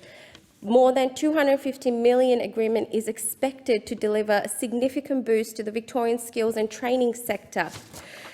This investment will support around 26,900 places in the care sector over the next 12 months, including around 3,800 nearly childhood education and care places. So thank you, Albanese Labor government, for looking after people like myself, my family and the people in Holt. The question is that the Federation Chamber do now adjourn, and I call the member for Wannon. Thanks, Deputy Speaker.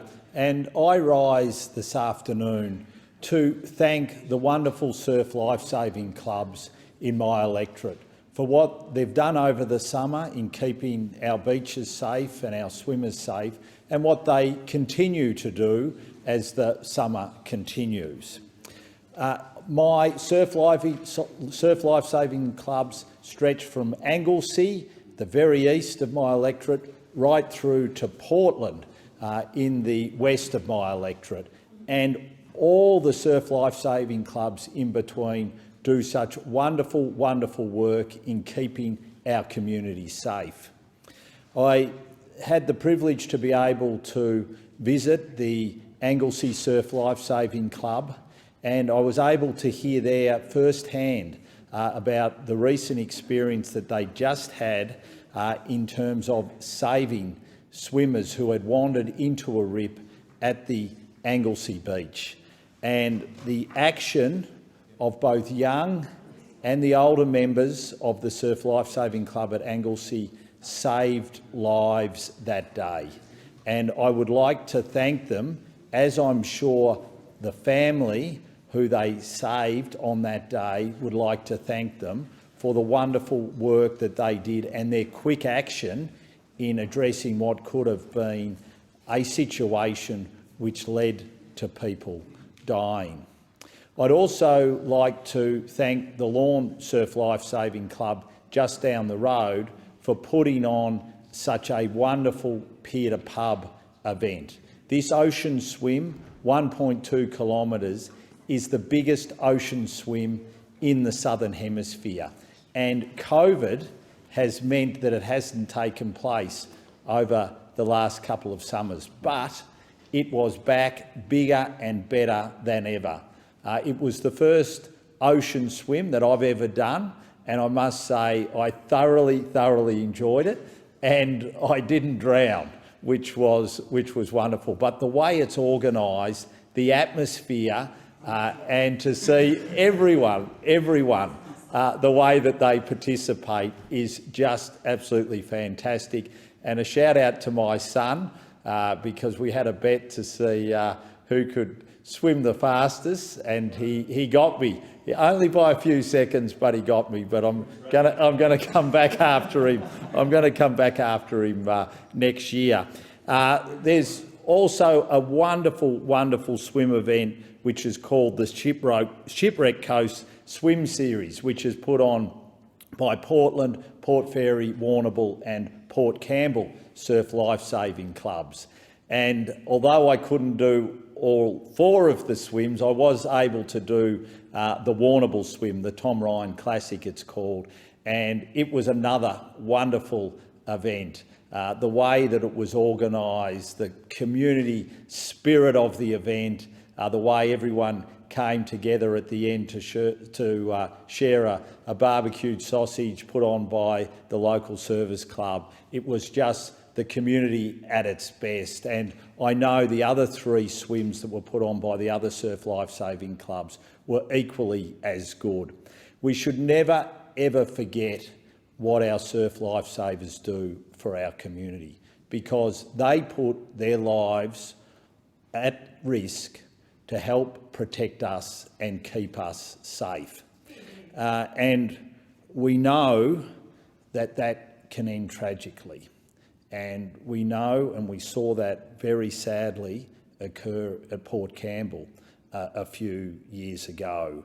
So to all those surf lifesavers who to this day continue to serve our local communities, can I just say on behalf of all our communities in the wonderful electorate of Wannon, but also on behalf of Australia, and all those overseas visitors who come and visit our wonderful beaches right across the Wannon coastline.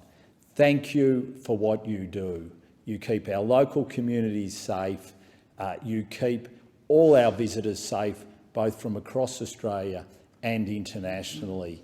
And you make sure that people like myself can also have an event to target to make sure that we stay fit over summer and make sure that we haven't indulged too much on Christmas Day. To our surf lifesavers, a very big thank you. The question is that the Federation Chamber do now adjourn, and I call the member for Macarthur. Thank you very much, Madam Deputy Speaker. It really is no secret that the aged care system has been in crisis for well over a decade. I do applaud the measures taken by the Albanese government and the Minister for Aged Care to try and remediate this problem, but more must be done to help those most affected by the sector's failings, and that's our aged care workers. The reason for the problems in aged care are complex, and to be honest, no single government is to blame. There has been an evolution in aged care over the last decades, so that the people who are now placed in residential aged care are sicker, older, and have more complex disorders than previously. We live in a society that is fairly rapidly ageing. None of us really wants to end up in residential aged care, but unfortunately it's true that about 25 to 30% of us will end up in residential aged care. These days we are better at keeping people at home, but we still have a cohort of our frail aged who will require residential care. The time spent in residential aged care, in fact, is now much shorter than it was 10, 15 and 20 years ago. As I've said, they tend to have much more complex disorders, and a large percentage have mobility disorders. Many have feeding and eating disorders. Many have neurological disorders and various other combination of complaints such as hearing loss, blindness, cardiovascular disease, respiratory disease, and orthopaedic problems that mean their care is much more time-consuming and much more complex. I've visited every aged care facility in my electorate, and I am confident that the care that people get in the aged care centres in my electorate is the best that can be provided. And I have confidence in my aged care workforce. However, that is a workforce that is predominantly female, it is ageing, and now there is an extremely high turnover, up to 80% per annum in our aged care workforce, because the pay and conditions are so poor. There's really complex reasons for that, but the pay of aged care workers is now, even with some recent pay rises, amongst the lowest in our community. People stay working in aged care for much shorter periods of time and they move on to higher paying jobs. I had the honour recently to meet with HSU members from my electorate of Macarthur and the surrounding areas to discuss their concerns. I'm very proud of the work they do. They were wonderful women. They work extremely hard under very stressful conditions, all the while caring for vulnerable and sick people with a whole variety of complex disorders. I marvel at their work, and I believe that the aged care system is dependent upon their sacrifices. Praise can only provide so much, however, and without strong and meaningful policies to improve pay and conditions, I fear we'll see a mass shortage of aged care workers evolving in the next 12 to 18 months. In fact, 75% of workers have indicated they are considering leaving the workforce altogether to do other things if they do not receive a significant pay increase. That pay increase should include all aged care workers, not just the care providers, but the kitchen workers, the cleaners, the social support workers, all those working in aged care need and deserve a pay increase. And I can't blame them for wanting that as soon as possible. We have a problem with rapidly increasing cost of living pressures, and I fully support the Health Services Union in pushing for greater worker benefits and sector supports, and I'm proud to support them in their campaign. The Royal Commission into Aged Care Quality and Safety noted that the wages gap exists between aged care workers and workers performing equivalent functions in the acute health system, and that's certainly true. And I fully support our aged care workers in their push for better wages and conditions, and I will do anything to make that possible for them. Thank you. The question is that the Federation Chamber do now adjourn, and I call the Shadow Treasurer. Thank you, Deputy Speaker. Deputy Speaker, I rise to congratulate a number of outstanding locals living right across my electorate of Hume. In recent Australia Day honours, each one was recognised by their local council for the enormous contributions they made to their communities. and our communities. In Camden, Kylie Bentham was named Citizen of the Year for her ongoing commitment to volunteer work. Air Force Cadet Ebony Rose Mannion was named Young Citizen of the Year for her service to the 303 Camden Squadron. Melissa Musgrave won the Arts and Culture Award. Group 6 Rugby League referees won the Sports Achievement Award, and Camden Community Garden and Macarthur Storm Chasers were joint winners of the Community Group Award. In the Wallandilly Shire Council, there were joint winners for the Wallandilly Citizen of the Year, Peter Finning and Mark Scambry.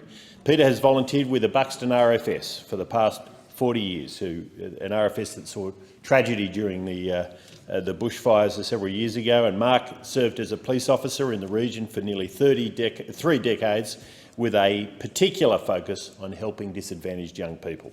Wallandilly Community Men's Shed won the Disability Inclusion Award. The Local Hero Community Group Award went to the Bargo Book Group, and Patrick Nelliston was named the Local Hero. Libby Begg won the Achiever of the Year. Inga Schwager is the Environmental Citizen of the Year, and Josh Azzopardi was named the Young Citizen of the Year. Hilltops Council named some outstanding Boorowa locals as recipients of the awards for 2023. Boorowa Citizen of the Year was Brendan Sheen. The Lennon Joan Oxley Memorial Award went to my good friend Judy McGuinness. Belinda Kelly and Danny Flannery won the Boorowa Community Landcare Award. Tom Simpson, the Senior Sportsperson. Junior Sportsperson was Isabella Piper for the Under-18 category, and Toby Corkill under the Under-12 category. Boorowa Roverettes League Tag Team were named Sporting Team of the Year, and Murray Armour is the Club Person of the Year. Community awards were given to Gail Grimson, Belinda Hewitt, Tracy Potts, Sue-Ann Corcoran and Margaret Carmody. In the Upper Lachlan region, there were a number of Citizens of the Year: Nick Foster, Leona Evans, Terry Lovelock and John Sullivan. Young Citizens of the Year were Bowen Murray, Ari Stevenson and Jessica Sharman. The Sportsperson of the Year was Rona Trelogan. The Young Sportspeople of the Year, Lillian Skelly, Bella Croker and Bree Waters. And the Mayoral Award for the outstanding effort was awarded deservedly to Macy Wilson. And finally, in Goulburn Mulwaree, the Citizen of the Year went to Jason Broadbent for his wonderful contribution to the Southern Tablelands Football Association, an incredibly robust club in that region. And soccer his contribution to soccer more broadly, of course, was part of that. Youth Citizen of the Year went to Tom Skeffington for his outstanding commitment and involvement within the school community. I've personally seen that. Community Event of the Year was Convoy for Kids, a fantastic local event supporting kids in the Goulburn community. Junior Sportsman or Sportsperson of the Year, highly commended, went to Costa Taparis, who's getting outstanding results at the young age of 15 in karting and Formula racing motorsports. He's over with a major team in the UK right now. He's recently joined Carlin. Junior Sportsperson highly commended went to Elsie Apps in recognition of her becoming the Australian champion in the national road titles for cycling. I ride regularly with Elsie, and I've got to tell you, she is absolutely extraordinary. She was a gold medalist in the New South Wales State Championships. Junior Sportsperson Josh Colosi, who broke the 110 hurdles record and won a gold medal at the Oceania Championships. And Senior Sportsperson went to Ellen Ryan, who of course won 2 gold medals at the Commonwealth Games. We have an absolutely extraordinary region, extraordinary people making amazing contributions. Congratulations to each and every one of you. The question is that the Federation Chamber do now adjourn, and I call the member for Boothby. Thank you, Deputy Speaker. Reconciliation Park in Eden Hills in Boothby is the site of the former Colebrook Children's Home. From 1944 to 1972, Aboriginal children from across South Australia were sent to Colebrook House to be raised by the United Aboriginal Mission after being removed from their families and communities. The house itself is now long gone, and thanks to the work of Colebrook Jutta Jutta, Blackwood Reconciliation Group and the Aboriginal Lands Trust, this park is now a site of reconciliation and healing, with a series of very moving statues reflecting on the experiences of the children who were sent there and their mothers and their families and their communities. My background is in public health, and one of the really important principles of public health is nothing about me without me. This principle has been used across health programs that aim to address unequal health and social outcomes for women, men, older people, and those of specific cultural backgrounds. Because ultimately, while as a non-clinical public health practitioner, I can design a program along best practice, evidence-based health principles, unless it actually works for the people it's designed for, it fails. At its worst, it may do real harm, as we now understand the child removals did to both those removed and to those left behind. For me, this is the basic principle behind the concept of the First Nations voice to Parliament, which will be proposed in a referendum expected later this year. In 1967, the Australian people voted to give the Commonwealth Government the ability to make laws impacting Indigenous Australians. And now, over 50 years later, the voice is designed to give those First Nations Australians the opportunity to have input into the laws and programs as they affect them. By establishing a voice in the Constitution, it will ensure that this principle is not subject to the whim of current or future governments. The recent Closing the Gap report, which reports on a number of health and social outcomes where First Nations people have significantly poorer outcomes than the general Australian community, continues to have very mixed results despite years of funding and best intentions. After 15 years of Closing the Gap initiatives, life expectancy for the First Nations people is close to a decade less than the rest of the community. We're all experts in our own lives and experiences, and the voice will provide input into how taxpayer dollars are best utilised to have the outcomes that will make the difference for the communities that will be impacted. And the voice will not be a decision-making body. It will not have the power to veto anything or to enforce anything. It won't be delivering programs. It will, however, ensure that when making decisions that impact First Nations Australians, current and future governments will have the best possible opportunity to receive the advice and the input they need from those who will be directly impacted. Nothing about me without me. Deputy Speaker, we're holding a voice event in Boothby at the beautiful Belair National Park, Gums Oval number 1, 11 till 1, Sunday the 26th of February. RSVPs are on my website.